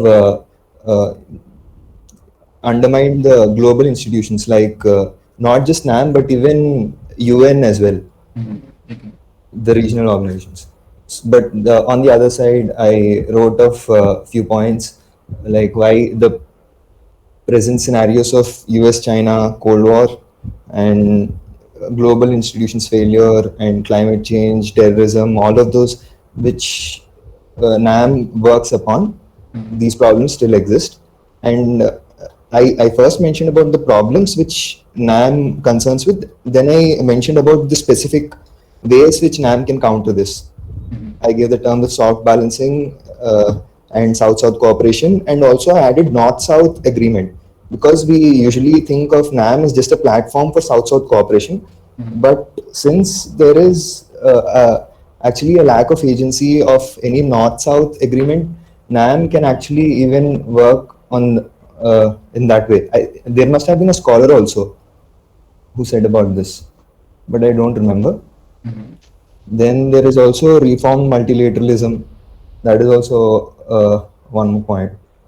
And that's it. In the end, I just ended generically on how complex interdependence requires more platforms. So NAM is also one of them. Okay पर एक बार सचिन वाला जो question है वो देख लो. NAM, how is it relevant in terms of regional organizations? Sachin वाला comments में लिखा है ना उसने. अपने कमेंट्स में लिखा है. How is NAM relevant in regionalism, context of regionalism? किसी और क्वेश्चन में लिखा है या ग्रुप में लिखा है? अरे ये गूगल मीट में लिखा था. अच्छा. अरे बेसिकली क्वेश्चन ये है कि रीजनलिज्म बढ़ रहा है, तो in that context how is NAM relevant या इररेलेवेंट, व्हाटएवर. बोलो कोई कुछ पॉइंट्स आ रहे थे दिमाग में. एग्जांपल इररेलेवेंट के तो काफी सारे लिखे हैं, वो तो सारा ही पार्ट इररेलेवेंट पे है. रेलेवेंस पे एक ही आ रहा है दिमाग में कि अगर जैसे रूपक ने पॉइंट आउट करा था कि इनकी आपस में नहीं बनती, तो अगर रीजनल जगह पे ये रीजनल प्लेटफॉर्म पे अच्छे से कोऑपरेट करेंगे तो NAM एज अ होल अच्छा रिप्रेजेंट कर सकते हैं, एक कंसेंसस के साथ अपना चला सकते हैं काम. इसके अलावा मतलब वही ग्लोबल साउथ सॉलिडारिटी के लिए एक प्लेटफॉर्म बन सकता है, क्योंकि अदरवाइज इसके अलावा तो मेरे ख्याल से ग्लोबल साउथ के पास कोई ऐसा यूनिक प्लेटफॉर्म भी नहीं है. यूनिक क्या है ही नहीं शायद. तो उस पर्सपेक्टिव में लिख सकते हैं कि ग्लोबल साउथ की जो डिमांड है उस चीज़ को एड्रेस कर सकता है. खासकर इंडिया के लिए इसका इम्पोर्टेंस इसलिए ज़्यादा हो जाता है क्योंकि इंडिया के पास जो आई थिंक ग्लोबल प्लेटफॉर्म पे जो स्पेस है वो डिक्रीज हो रहा है. मतलब चाइना का हेजेमन बनने से तो वो डिक्रीज हो रहा है. तो एक ऑल्टरनेटिव प्लेटफॉर्म इंडिया को मिल रहा है. इंडिया को इसको मतलब पूरी तरीके से यूज करना चाहिए अगर इंडिया स्पेसिफिक रहे तो क्वेश्चन. बाकी आई थिंक वैसे तो ग्लोबल साउथ सॉलिडारिटी के पर्सपेक्टिव से लिख सकते हैं कि इसके अंदर क्या रिलेवेंस रहेगा. मेरे ख्याल से रीजनल ऑर्गेनाइजेशंस को हम मतलब वैसे लिख सकते हैं हम लोग ना कि as units we can come together. मतलब जरूरी नहीं है कि रीजनल ऑर्गेनाइजेशंस आर बढ़ रहे हैं तो that should come at the cost of NAM. तो हम इररेलेवेंस में तो लिख सकते हैं कि NAM का इररेलेवेंस हो रहा है because of rise of regional organisations, but at the same time these very regional organisations can promote south solidarity in a better manner. मतलब कम नंबर ऑफ एंटिटीज अगर साथ में आएंगी. राइट. और जैसे पलाश ने पॉइंट डाला है, जैसे हमारे पास एक ही वर्ड आ रहा है ग्लोबल साउथ, तो अगर हम शॉर्टेज पे हैं वर्ड्स पे तो हम उसको बिखेर दें कि टेररिज्म पे हम कर सकते हैं, ह्यूमन राइट्स पे कर सकते हैं, ऐसे और भी 2-4 पॉइंट उठा लाइक जैसे एससीओ का अपना टेररिज्म से रिलेटेड एक स्ट्रक्चर है, ASEAN का अपना एक स्ट्रक्चर है. तो all of them can come together instead of one countries coming. Right. ठीक है. हाँ, इस लाइन में थोड़ा ठीक रहेगा. जो नेक्स्ट राइज ऑफ रीजनलिज्म है, हेलो, जो राइज ऑफ रीजनलिज्म है, अगर हम उसको बोले कि राइज ऑफ रीजनलिज्म ये भी दिखा रहा है कि जो मल्टीलैटरल ऑर्गेनाइजेशन है जैसे WTO, जैसे अभी किसी ने कहा ना UN डिक्लाइन कर रहा है, वैसे WTO भी तो डिक्लाइन कर रहा है. WTO डिक्लाइन कर रहा है तो रीजनलिज्म बढ़ रहा है. तो ये एक अपॉर्चुनिटी है NAM के लिए कि वापस एक मल्टीलैटरलिज्म स्टार्ट करे. इसमें एक नहीं, एग्जांपल इसीलिए भी लाइक अगर आसियान है तो उसको आइडल मान के जैसे उन्होंने रीयूनाइट किया है, तो नाम को भी रीजनल वाइज अगर ऐसा सकता है तो नाम तो आसियान आसियान का भी तो मेंबर नेम का है, जैसे इंडोनेशिया है, लेकिन वो उसको वहां से खींचेंगे कैसे?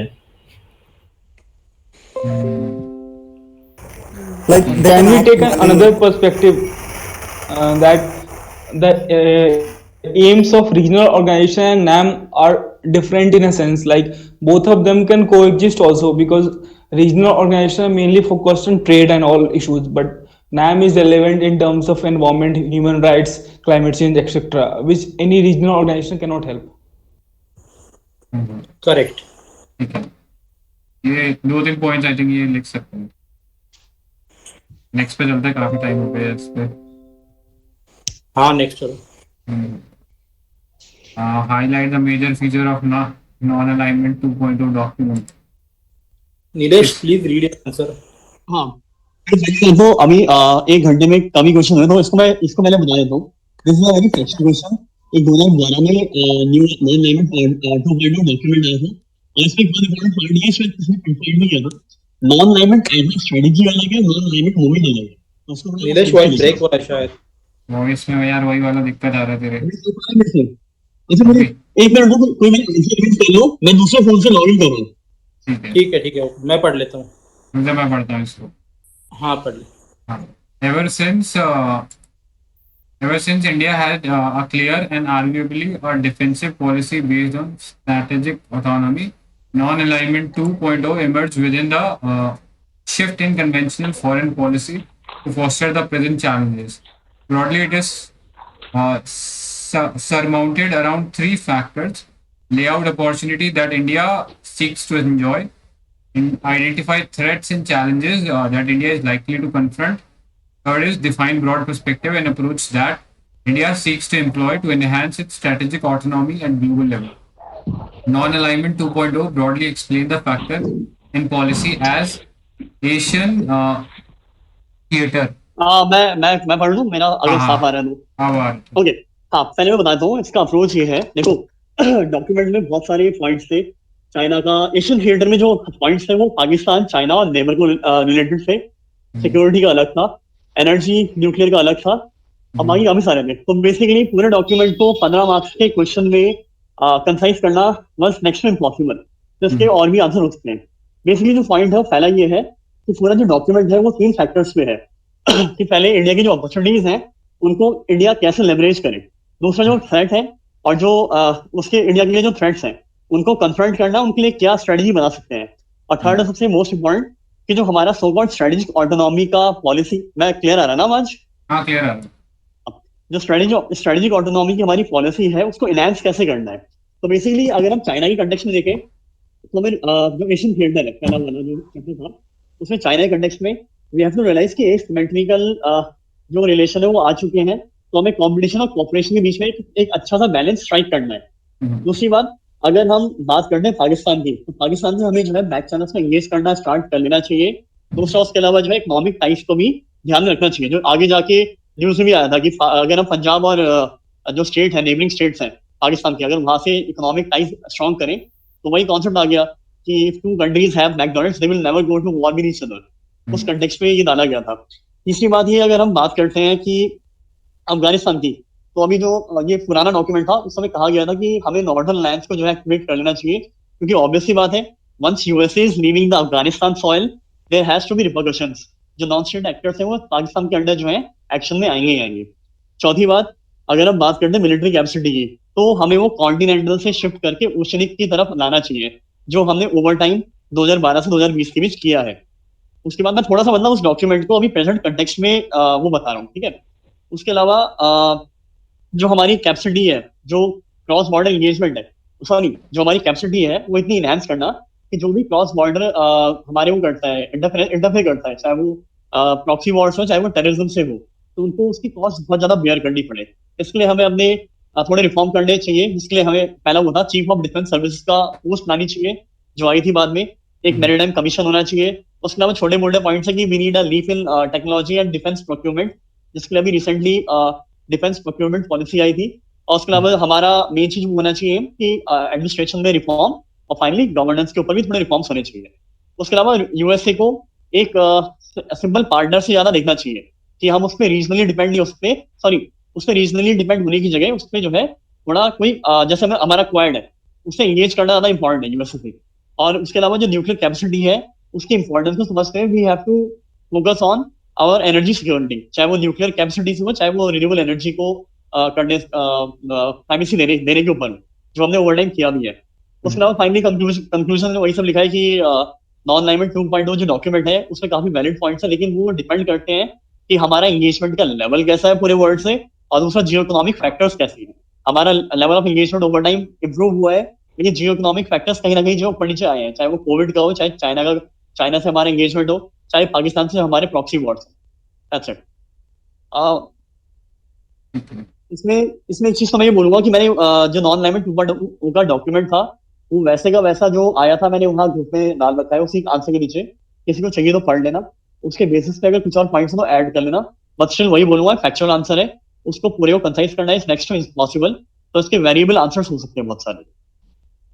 बट जो पहला पार्ट है वो रेलेवेंट रहता है कि जो 3 मेन फैक्टर्स थे, एंगेज करना, कंसल्ट करना और तीसरा ये। किसी को कुछ बोलना है इसका क्या है?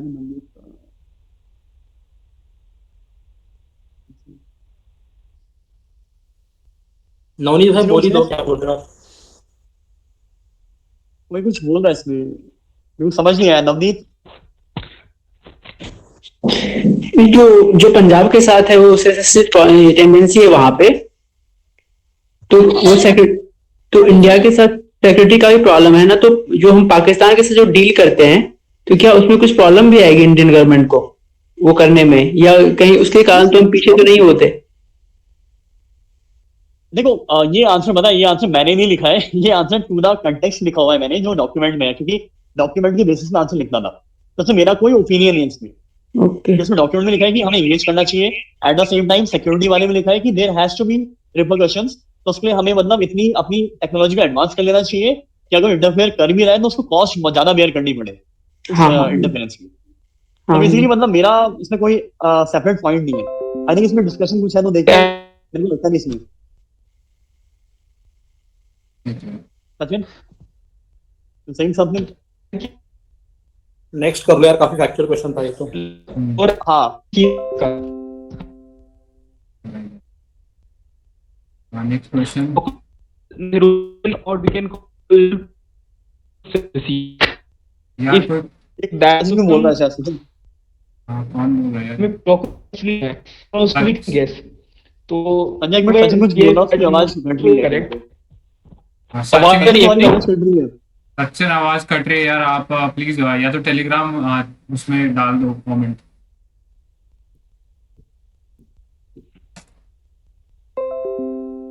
नेक्स्ट क्वेश्चन देख लेते हैं। Do you agree with the stand that non alignment movement needs to be reinvented? I was saying कि हाँ बोलो सचिन। सचिन टेलीग्राम में रिकॉर्ड कर दूं, मैं सुन लूंगा, वहां पे रिप्लाई कर दूंगा मैं, ठीक है? Do you agree with the stand that NAM movement needs to be reinvented?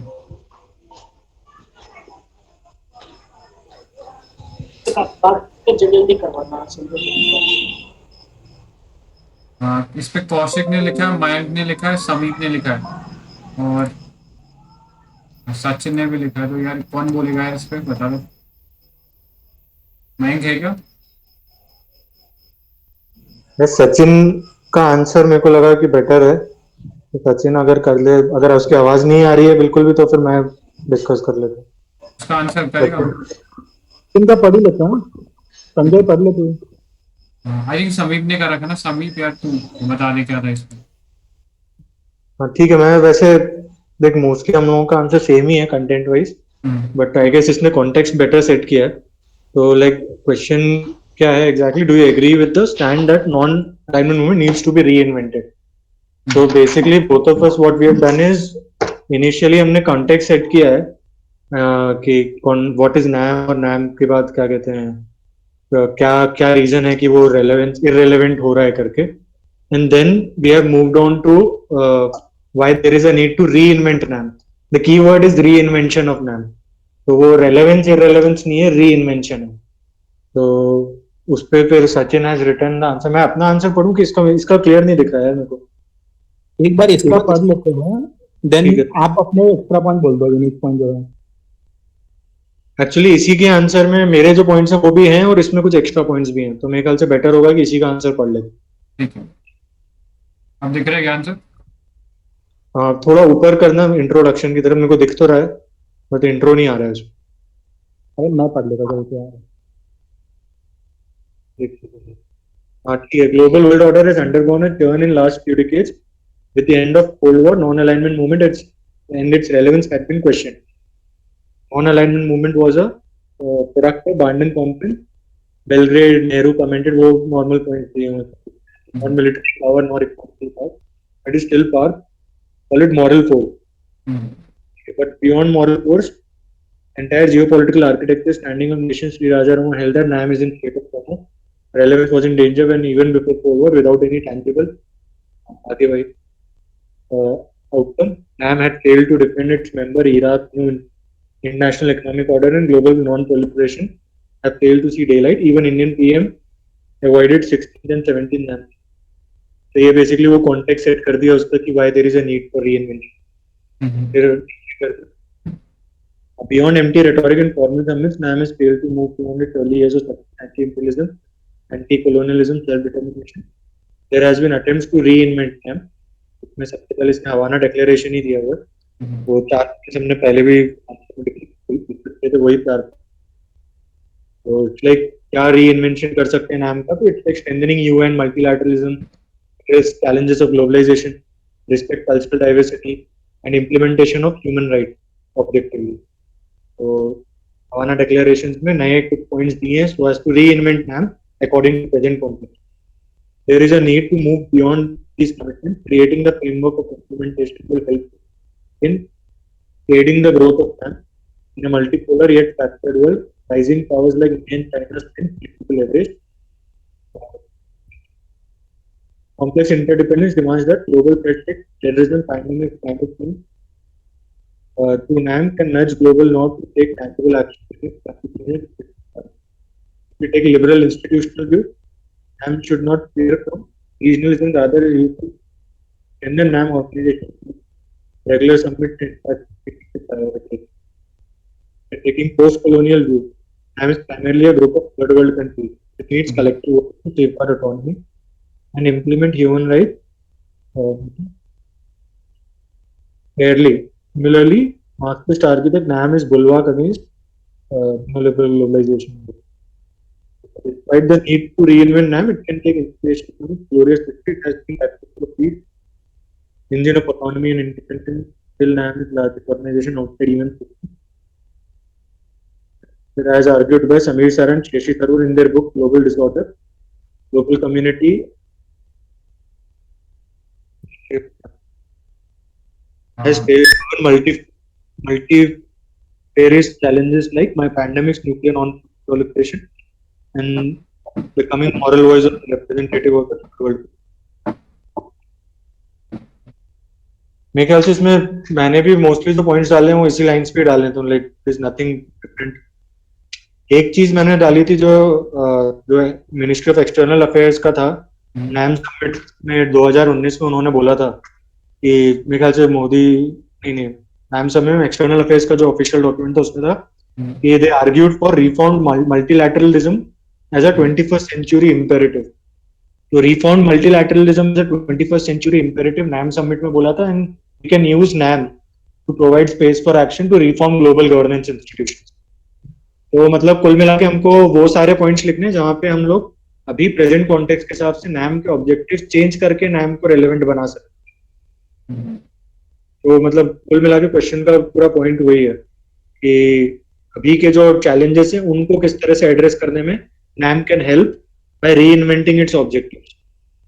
हाँ सही बोल रहा है यार. ये पॉइंट एक बार लिख भी देना जो तूने अभी बोला, ये डॉक्यूमेंट में जो लिखा हुआ है. ठीक है, वो मैं ऐड कर देता हूँ वहाँ पे, ग्रुप में डाल दूंगा. तो एक चीज अमित का आंसर खोलना जरा. अमित का देख तो पढ़ भी है यार, देख लेते एक बार। आई थिंक बता ही दिया ना उसने जो उसमें ट्रेडिशनल पॉइंट लिखे हैं। उसमें कुछ एक स्कॉलर्स एक्स्ट्रा हैं बट वो मतलब सेम ही है लिखा, मतलब पॉइंट सेम ही है, बता देता हूँ मैं फिर भी।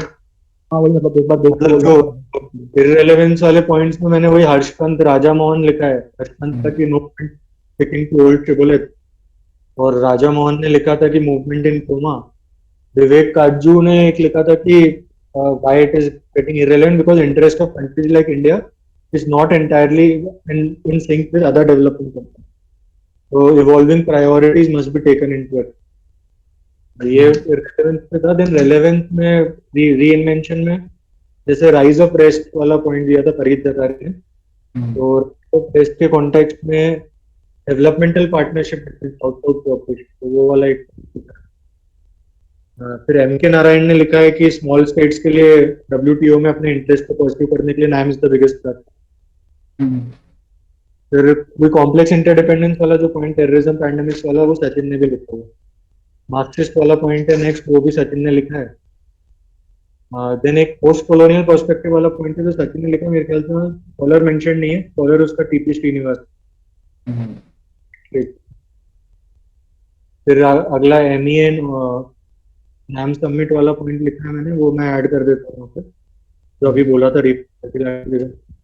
देन हवाना डिक्लेरेशन है, एंड देन विजय प्रसाद के वो जो नया charter for 21st century maintain it relevance वाला पॉइंट है, वो ऐड किया कंक्लूजन।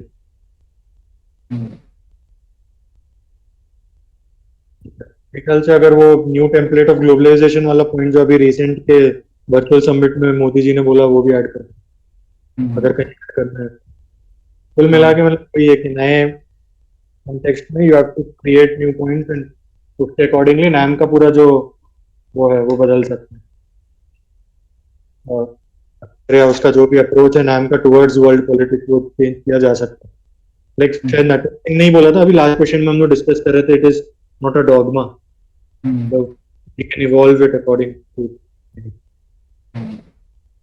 आई थिंक उसका था ना के नटवर सिंह का। हाँ शायद it is, yeah, it's not a doctrine but like it is a doctrine not a dogma, like that।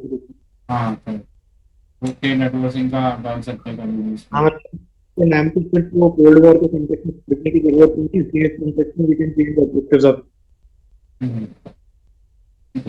अच्छा लिखा यार आंसर, मतलब सारे स्कॉलर्स भी हैं इसमें।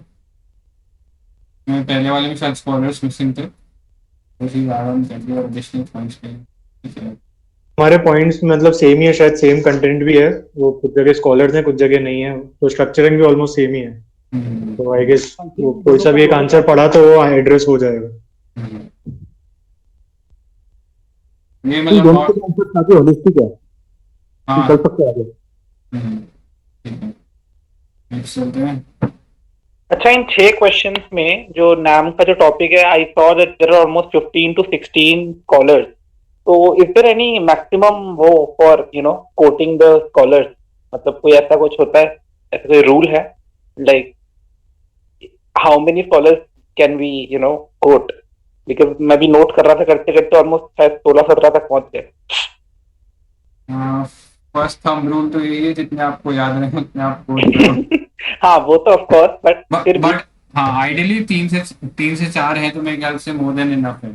मतलब एक पैरा में आप 2 थिंकर तो डालने वाले नहीं हो, तो मतलब रेयरली डालोगे आप 2 थिंकर, तो मेरे ख्याल से हर पैरा में एक थिंकर हो जाएगा। तो आई थिंक 4 इज इनफ, ज्यादा लिखने का कोई मतलब लगता नहीं। मेरे ख्याल से अगर वो क्वेश्चन को ध्यान से पढ़ें और स्कॉलर्स को ध्यान से पढ़ें तो मतलब रेलेवेंट स्कॉलर्स अपने आप कम हो जाते हैं फिर। हाँ थोड़ा वो सेक्टराइज हो जाते हैं। Okay, but still you maintain like 3 to 4 only. Question की डिमांड कंप्लीट होनी चाहिए, स्कॉलर्स हो तो बेटर है, बट ओवरडू भी नहीं करना। ठीक है, आई थिंक यार ये तो फैक्चुअल क्वेश्चन हो गया ना, ब्रीफ नोट था 17 मैंने जो था लिखा भी नहीं। नेक्स्ट लिख लेते हैं question number 8। assess in detail prospects of nuclear weapon free world। ठीक है, इस पे लिखा है कोमल ने, नेपोलियन ने और पीएस ने। ठीक है, 7 क्वेश्चन में किसी ने नहीं लिखा है क्या? 7 ने किसी ने नहीं लिखा। नहीं, वो मुझे ही अलॉट हुआ था, फिर मैंने वो पूछा ना, because I thought that is not relevant. अभी 2021 में अगर हुआ तो उसके बाद I thought that it would be more relevant. और सामने अगर इफ पॉसिबल लास्ट एक दो जो सबमिट करना लेटेस्ट वाले, उनका समरी बना दो, इसमें डाल दो, अगली बार काम आएगा अपने को। हाँ मतलब ना समरी मिल जाएगी आपको ना, ये जो लास्ट सबमिट हुआ है उसका क्या आउटकम था उसका, वो सबमिट मिल जाएगा तो शानू उस पे डाल देना। अगर आप किसी Sanjay, I think the next submit is gonna be in Armenia or Azerbaijan or something there. मेरे को कुछ समझ नहीं आया, कम अगेन। हाँ. Okay, I just wanna.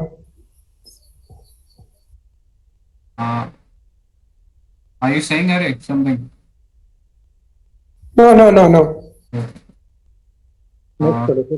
Next something. So question number 8, assess in detail the prospects of nuclear weapon free world. Komal present है क्या? कोमल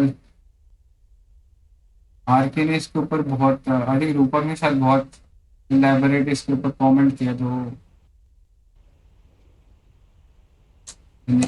हाँ नीलेश यार आप बता दें।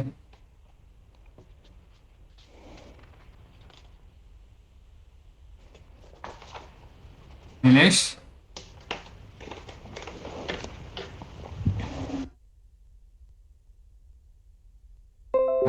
PS सुषमा है क्या?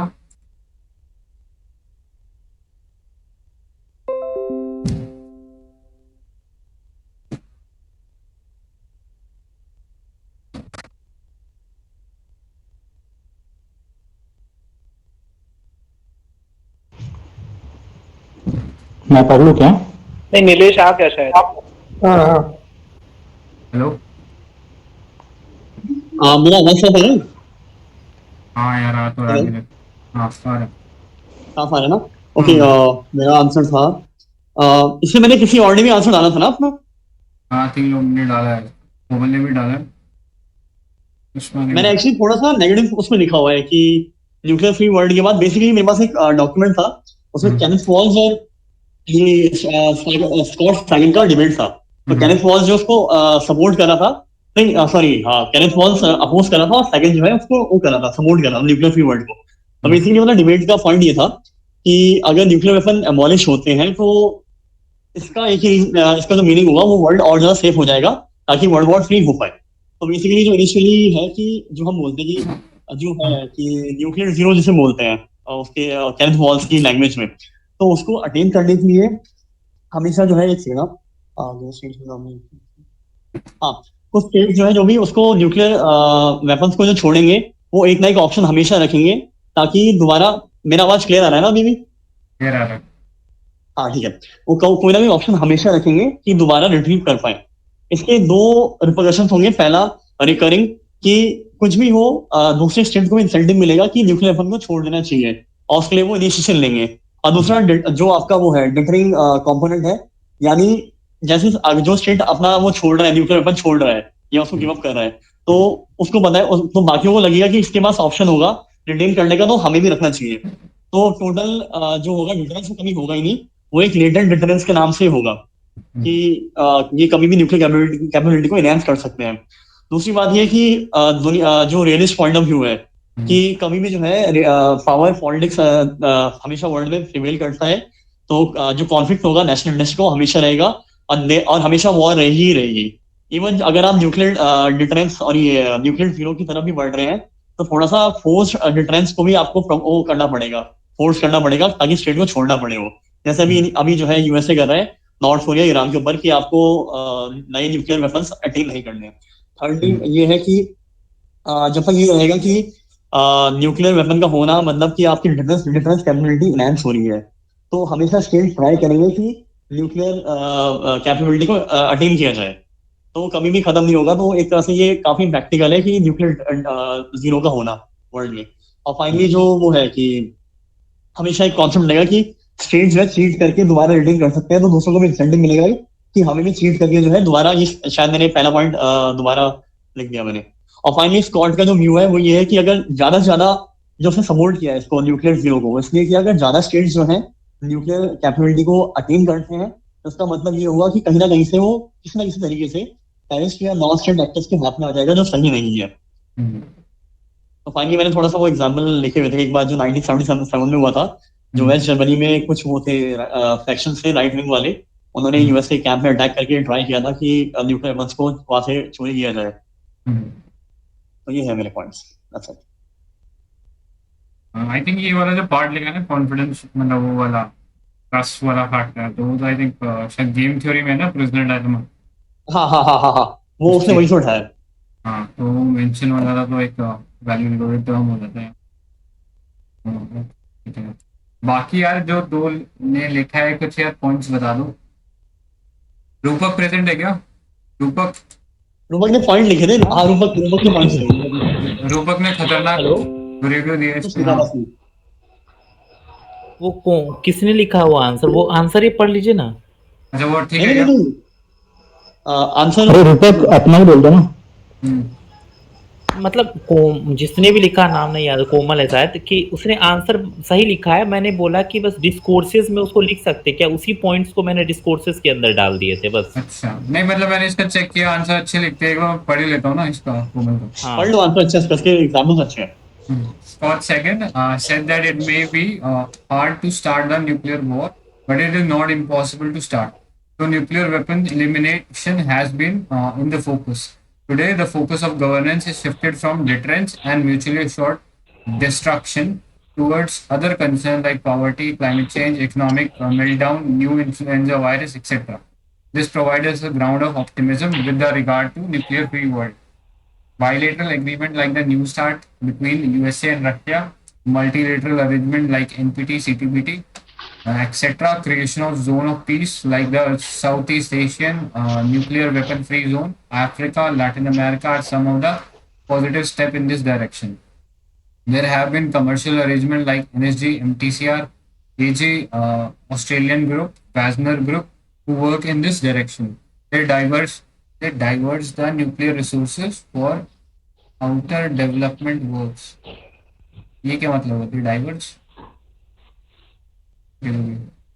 At the same time, we find countries like India, Iran, North Korea building nuclear weapons, the knowledge occupied for the development. This armament lobby has criticized NPT because of no fixed time for attaining targets. IAEA was established as a watchdog, but it also suffers from the issue of lack of resources, cooperation from other states, no fixed time to achieve disarmament. Thinkers like Kenneth Walsh support nuclear proliferation as conducive to the international peace. Okay. Nuclear weapon-free world would not be easy to achieve because of national security deterrence, use it as a bargaining tool, keeping it away from the terrorism, etc. At the same time, we can't ignore the risk it adheres to human security. Obstacles like ratification of CTBT, negotiation of START, strengthening NPT, etc. The road to a nuclear weapon-free would be long and bumpy, but these initiatives are leading the way. Okay. Conclusion में कुछ और strong हो सकता है conclusion, I think.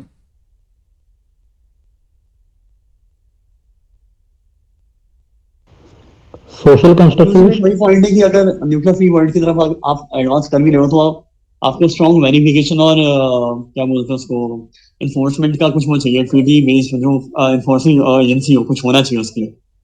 IAA को और power देनी चाहिए।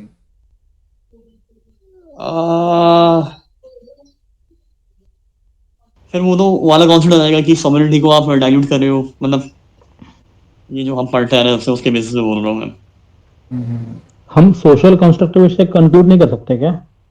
बोलना अक्षय जैसे हाँ वही मतलब, हाँ norms, taboos and epistemic communities की वजह से जो न्यूक्लियर वॉर या फिर न्यूक्लियर जो अटैक होता है ना, that has become a taboo now. And अभी इसमें और थोड़ा सा काम करेंगे, थोड़ा सा बढ़ाएंगे कोऑपरेशन वगैरह, तो हो सकता है something like that. I think इसमें नॉन स्टेट एक्टर जैसे आईकैन का रोल डाला, हाँ वो काम कर रहा है, तो वैसा भी कुछ डाल सकते थे addition. And also, you can mention one more thing. Maintaining a nuclear weapon arsenal, it is more pricier and costlier than conventional one. And also, development is not just enterprise. I mean, there is a price for development because you have to convey. I mean, there's a sanction or something. So, creating that kind of fear among the international community, and the first step we can do is just to make a conventional, or I mean, an appealing statute or something that the international community can accept.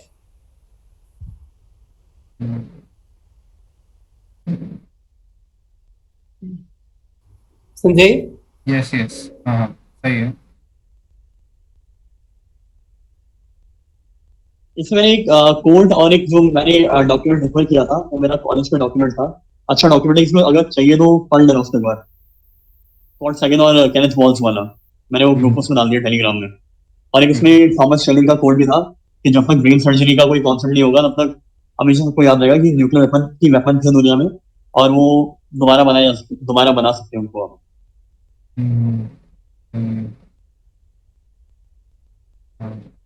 हो सकता है। बाकी I think ये इसने organisation डाले ना ये वाला पॉइंट वो ऑस्ट्रेलियन ग्रुप MTCR वो भी एक अच्छा पॉइंट कि उनको और स्ट्रेंथन किया जाए मतलब इस टाइप की जो टेक्नोलॉजीज है ना पहुंच पाए। मैंने इसमें एग्जाम्पल डाल रखा है, मैंने थोड़ा थ्योरेटिकल पार्ट डाल रखा है कि क्या हो सकता है। अच्छा चलते हैं अगले क्वेश्चन में।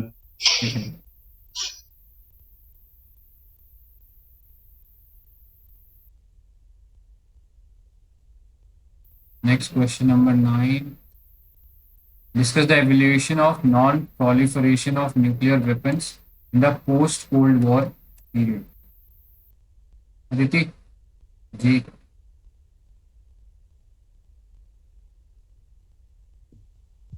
हाँ तो क्वेश्चन कह रहा है कि discuss the evolution of non proliferation of nuclear weapon in the post cold war period. तो पोस्ट कोल्ड वॉर था तो स्टार्ट मैंने वहीं से किया लाइक इन द कॉन्टेक्स्ट दिया मैंने कि in the late 1960s and early 1970s period was marked by both progress and setback.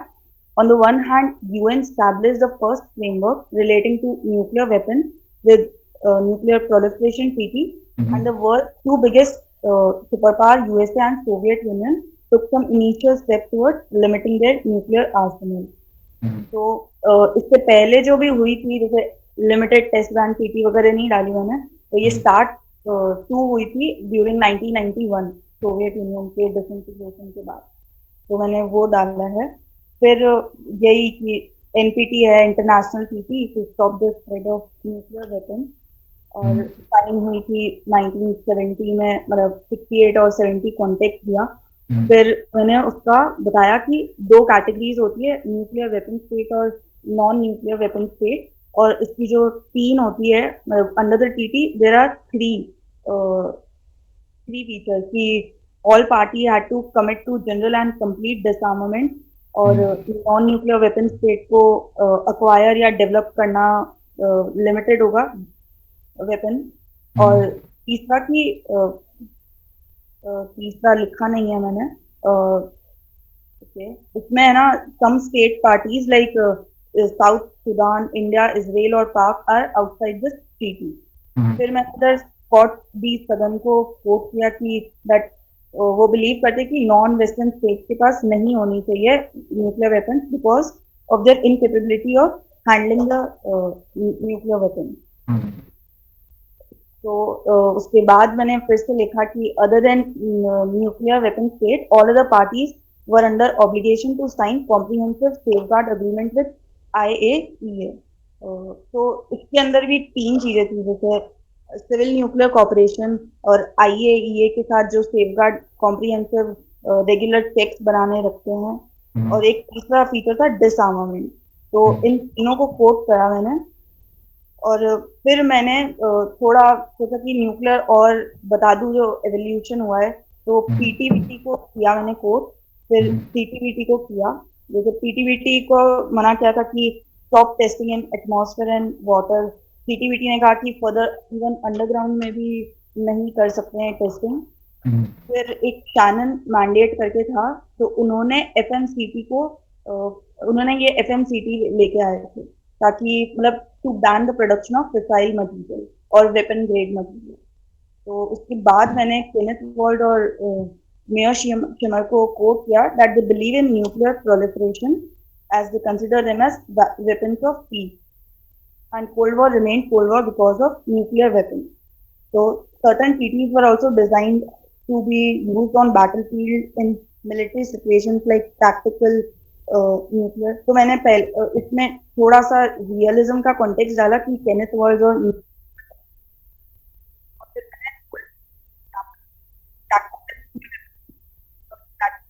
Aditya voice break हो रहा है। मैं ये आपका लास्ट पैरा पढ़ देता हूँ, ठीक है। Certain treaties were designed to be used on battlefield in military situation like tactical nuclear weapon. Also, strategic nuclear weapons were designed to damage the enemy's larger specific areas. ठीक है।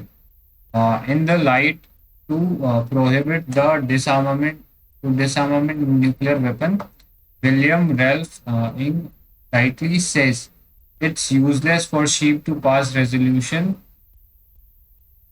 in form of wedge while wolf remains of different opinion. एक बार वापस repeat करना, क्या coat है ये? William Ralph इंजे कहते हैं कि it is useless for sheep to pass resolution in favour of vegetarianism while wolf remains of different opinion. तो इससे मैंने रियलिज्म फिर से लिया है कि न्यूक्लियर वेपन्स का रहना चाहिए।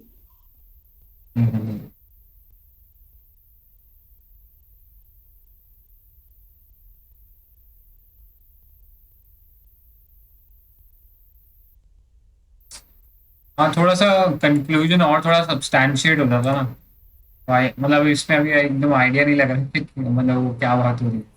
बाकी अच्छा है, कंक्लूजन ये अच्छा हो सकता था, बस थोड़ा सा और सब्सटैंशिएट हो जाता ना, तो आई थिंक काम हो जाता है इसमें। इसके अलावा और कोई पॉइंट है क्या किसी के पास जो ऐड होना चाहिए था?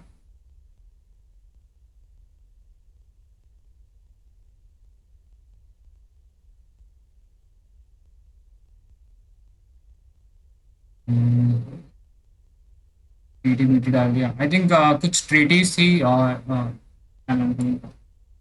जो आर्म्स रेस को प्रिवेंट करने के लिए कुछ ट्रीटीज बनाई थी ना। But those treaties are ineffective.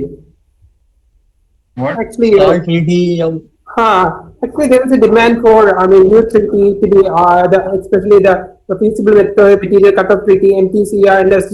These are discriminatory in most nature. So some countries can't include in that particular one. So we need a new framework to combat that these kind of crises, especially nuclear arms race in the third world. So to combat that, we need a particular one to address the specific scenarios in this.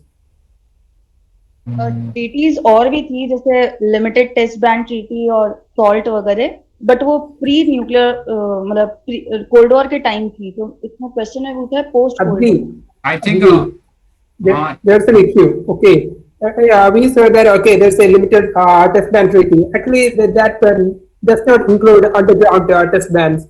So actually, most of the countries take now an underground. So it's actually the term is still there. I mean, the treating and testing is still there. So we want to address, to take care. To address that particular concern too. Right. Actually, US and other developed nations are using like computer simulated weapon test. Correct. हाँ, वो भी point है।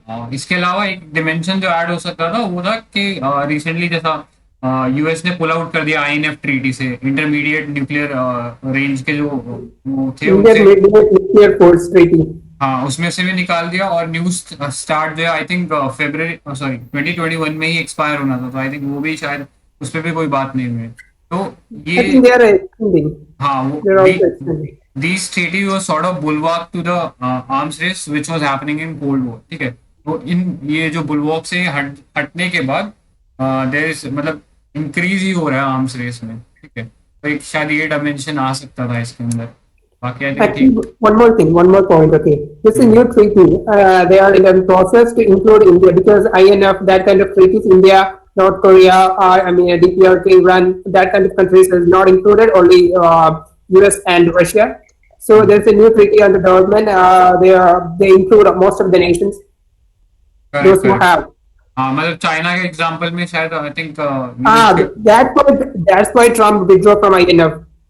Correct correct तो वो एक reason था कि Y कि मतलब China is actively pursuing this weapon development, तो वो चीज एड्रेस करनी जरूरी है। ठीक है, तो ये वाला डिमेंशन ऐड हो सकता था, आर्म्स रेस बढ़ रहा है। ठीक है, बाकी तो आई थिंक सब कवर कर दिए। नेक्स्ट पे चलते हैं। Alright, 10th question, discuss grounds for India's opposition to NPT. Rupak यार आप बता दो प्लीज। यार ये क्वेश्चन बड़ा चीपेस्ट क्वेश्चन है यार, कुछ नहीं है लिखने को, ठीक है ना, सबको पता है क्या है, तो इस पे टाइम वेस्ट नहीं करना चाहिए मेरे अनुसार से। आप बस तो पॉइंट्स सबको पता है पॉइंट्स इंडिया बता का दो। ग्राउंड पॉइंट्स बता दो, ठीक है।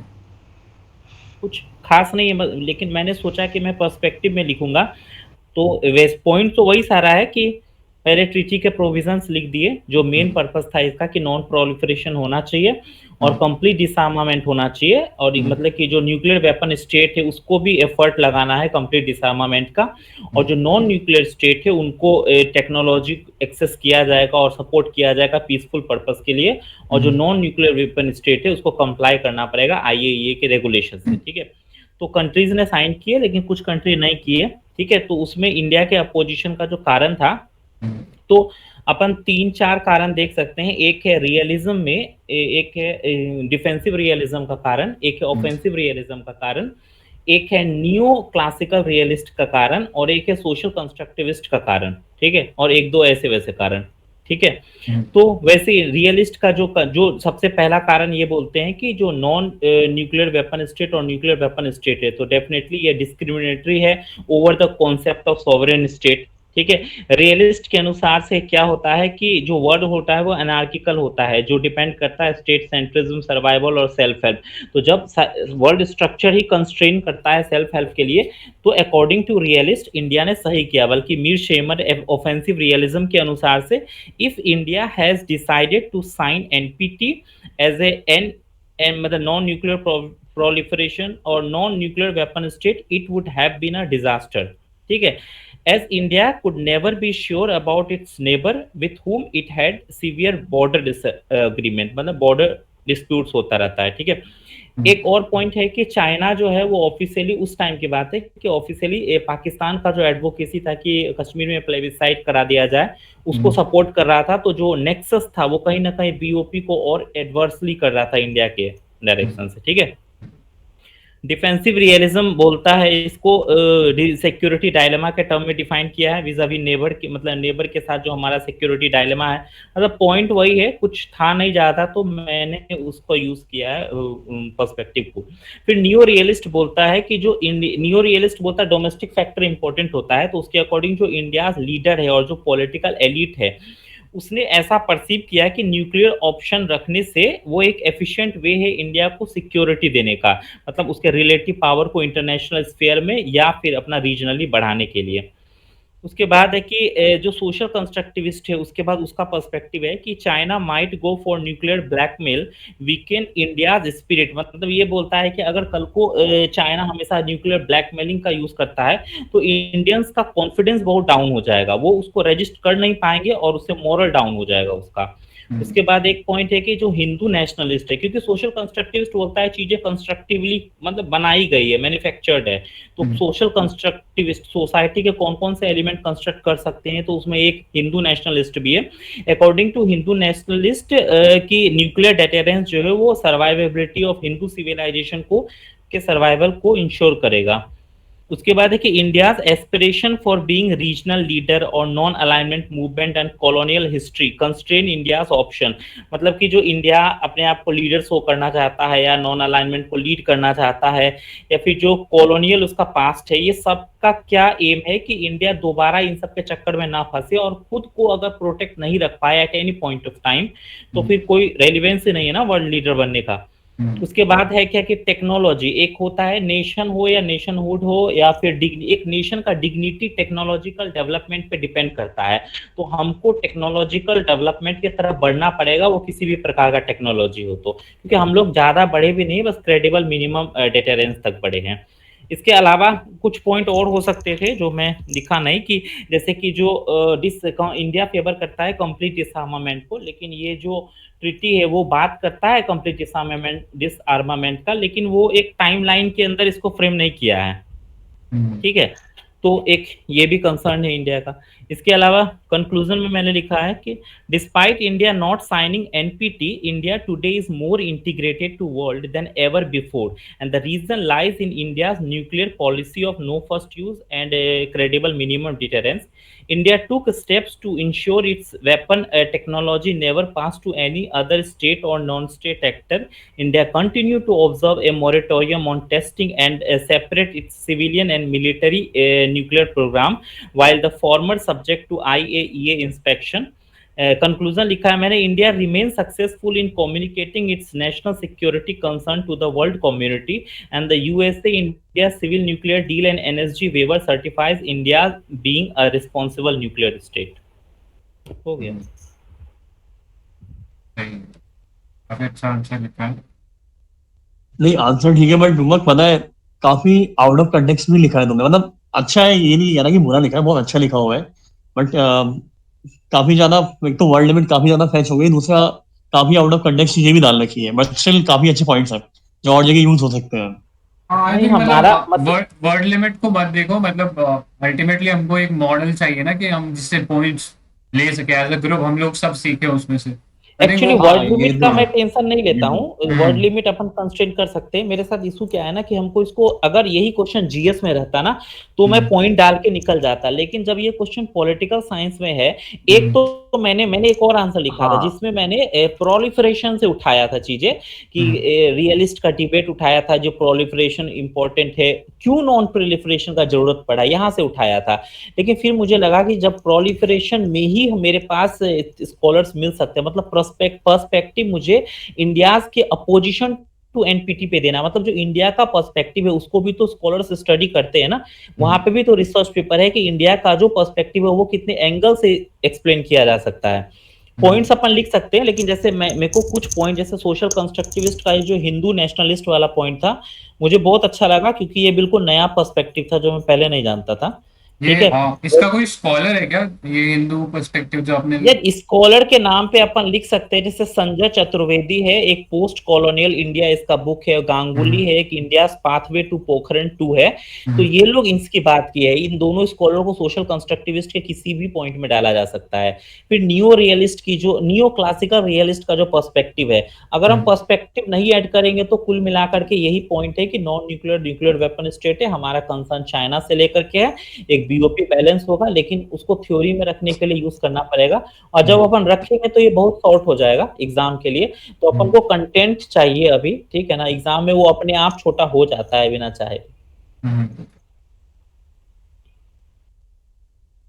ठीक है, मेरे हिसाब से कुछ इसमें है नहीं एक्स्ट्रा ऐड करने के लिए, इसमें ऑलमोस्ट सारे ही कवर कर इसमें पॉइंट तो बहुत ठीक है।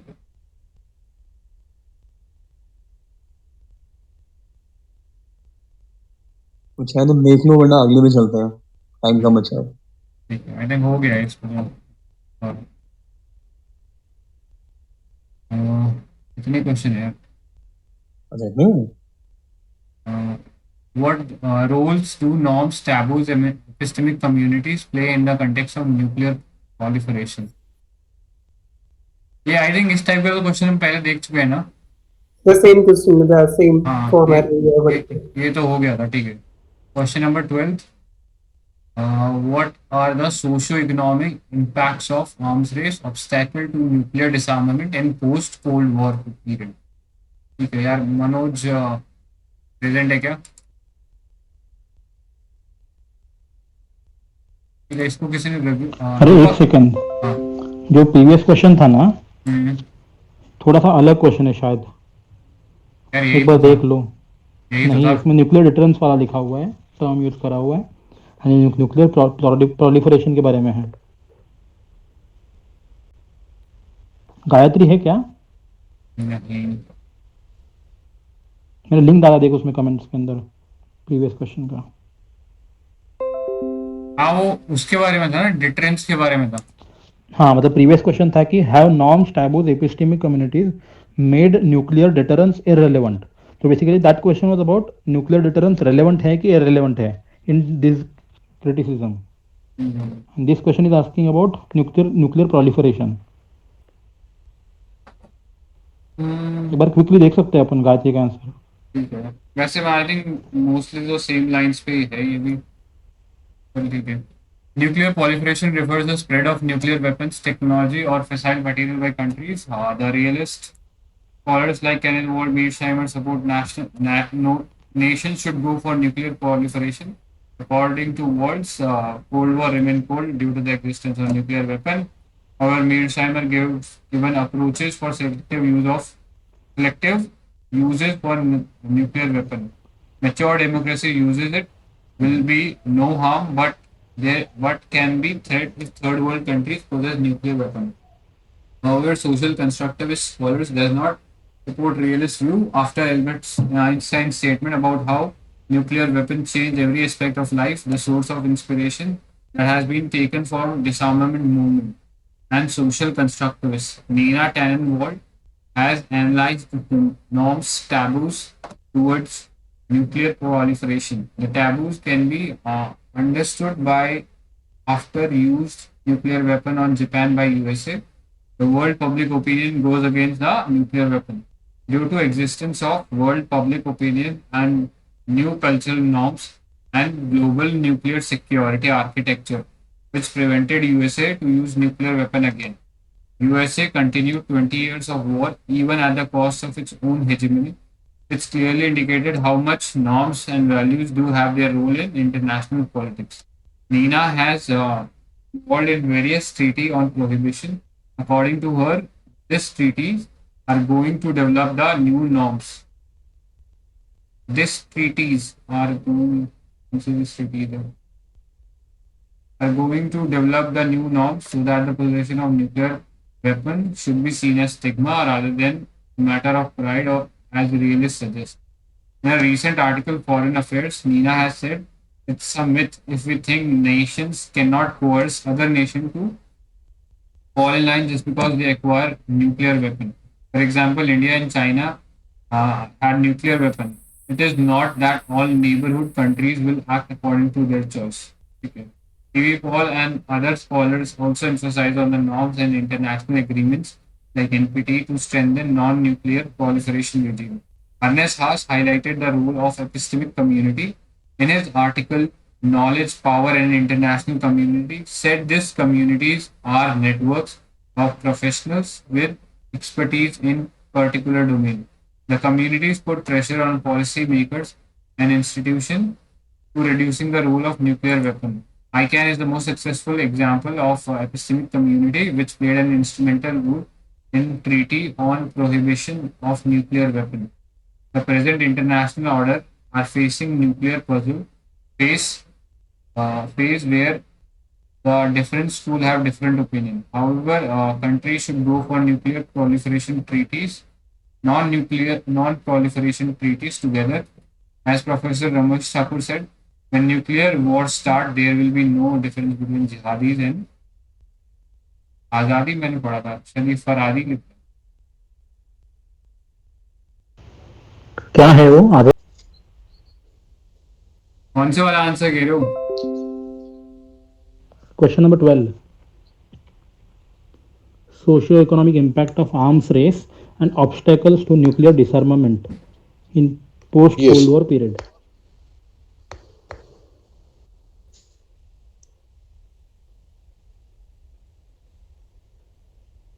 Do you want me to read this?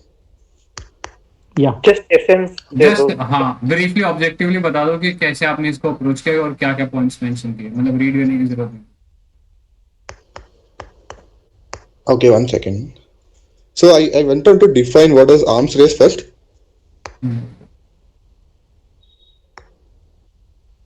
And then the socio-economic costs, I just mentioned 2 of it.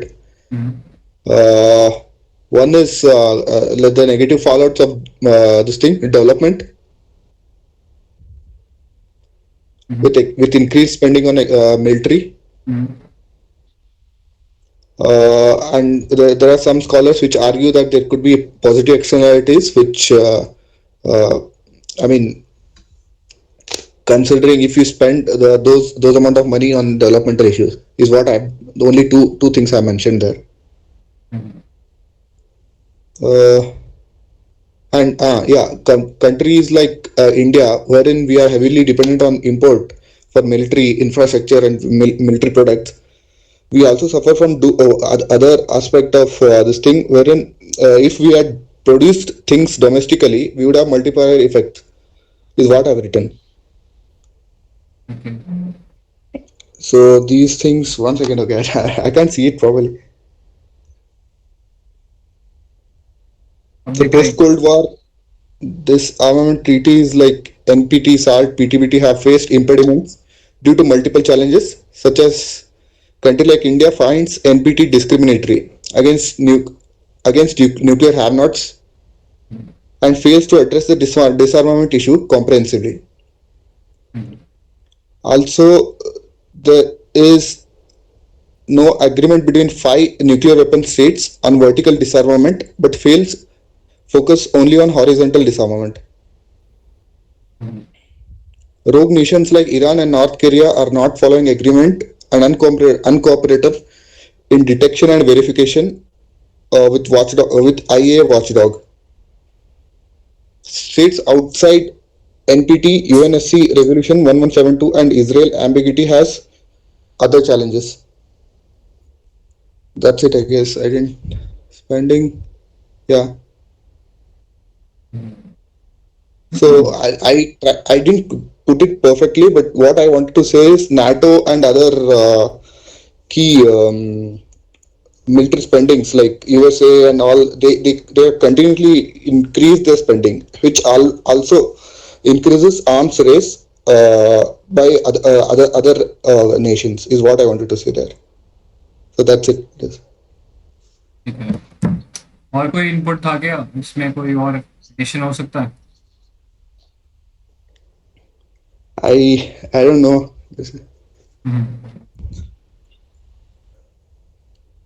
रूपक यार, आपने रिव्यू किया ना, कुछ और एडिशन हो सकता है इसमें?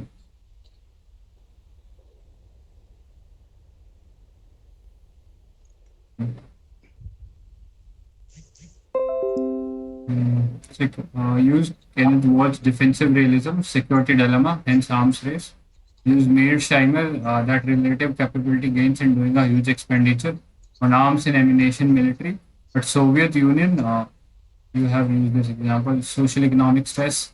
Other picture, Japan, gone for pacifist policy, but China, frequent aggression in East China, Senkaku Island. So realist says, anarchical structure, constrained choices. So arms race is inevitable. The middle path, nuclear deterrence, Iraq example, we can use that Iraq, no deterrence, so US waged war. Okay.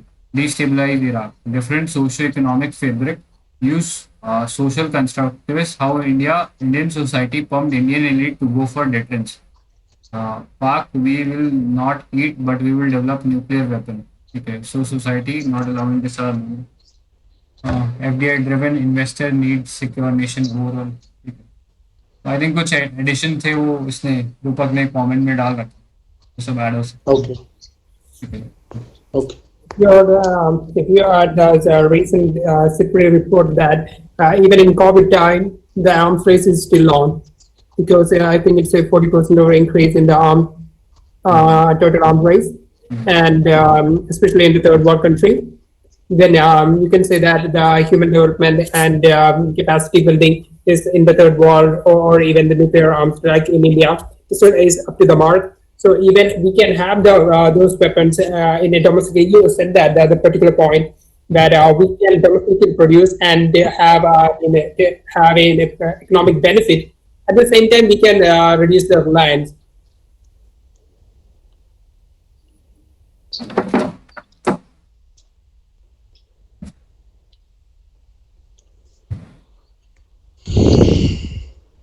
Hello?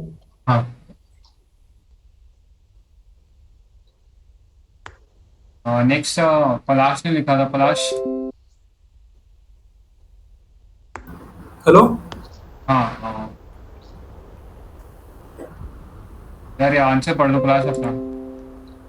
हाँ, तो मैंने NPT का पहले बता दिया कि वो keystone है अपना न्यूक्लियर नॉन प्रोलिफरेशन स्ट्रक्चर का, तो 1970 वगैरह में आया है और उसका मेन एम था प्रोलिफरेशन और न्यूक्लियर वेपन। इसके 3 पिलर बताए, नॉन प्रोलिफरेशन, पीसफुल यूज और डिसआर्मामेंट। अब एक ये फॉर्मर यूएन सेक्रेटरी था डिसआर्मामेंट के लिए, इसने बोला था कि आईए के इसके हेल्प के कारण एनपीटी को प्रिवेंशन और उसके स्प्रेड के न्यूक्लियर वेपन के लिए बहुत इफेक्टिवनेस बढ़ी है।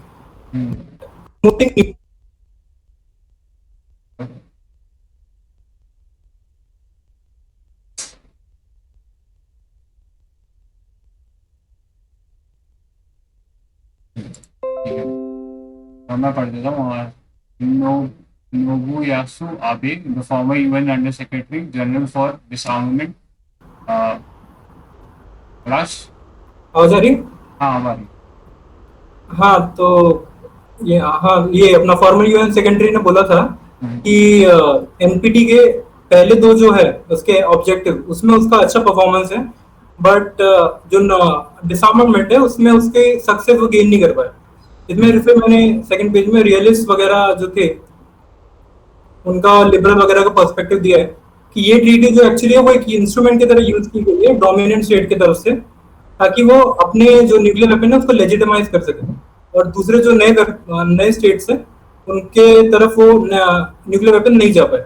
मार्क्सिस्ट बोलते हैं ये न्यूक्लियर हैव्स और न्यूक्लियर हैव नॉट्स क्रिएट करता है। लिबरल्स बोलेंगे कि ये एनपीटी जो है ये बेटर ग्रेटर गुड और ह्यूमैनिटी के लिए होगा और हमें D legitimising of nuclear weapons की तरफ हमें लेके जाएगा।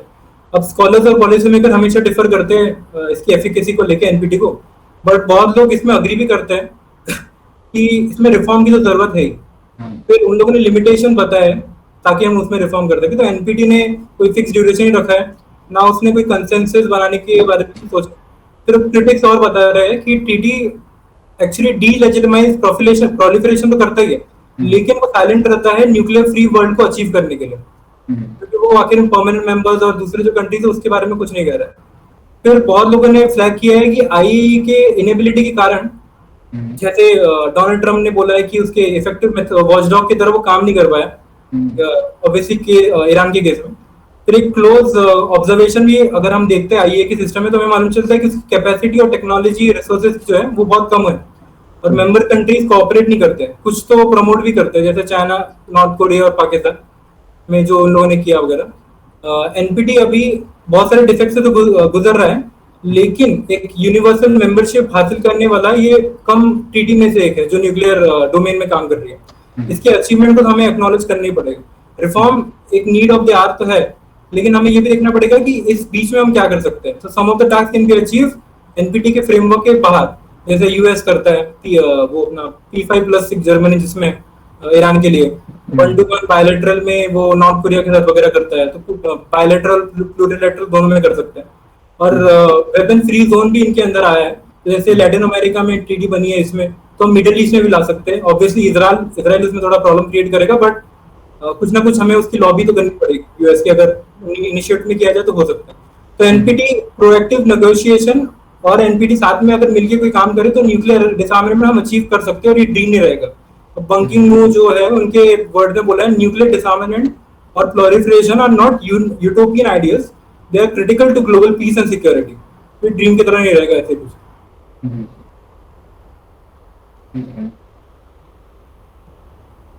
नहीं है ठीक है। आई थिंक होलिस्टिकली कवर किया इसमें। किसी को कुछ और डालना है क्या इसमें? कोई और एडिशन एनपीटी वाले क्वेश्चन में?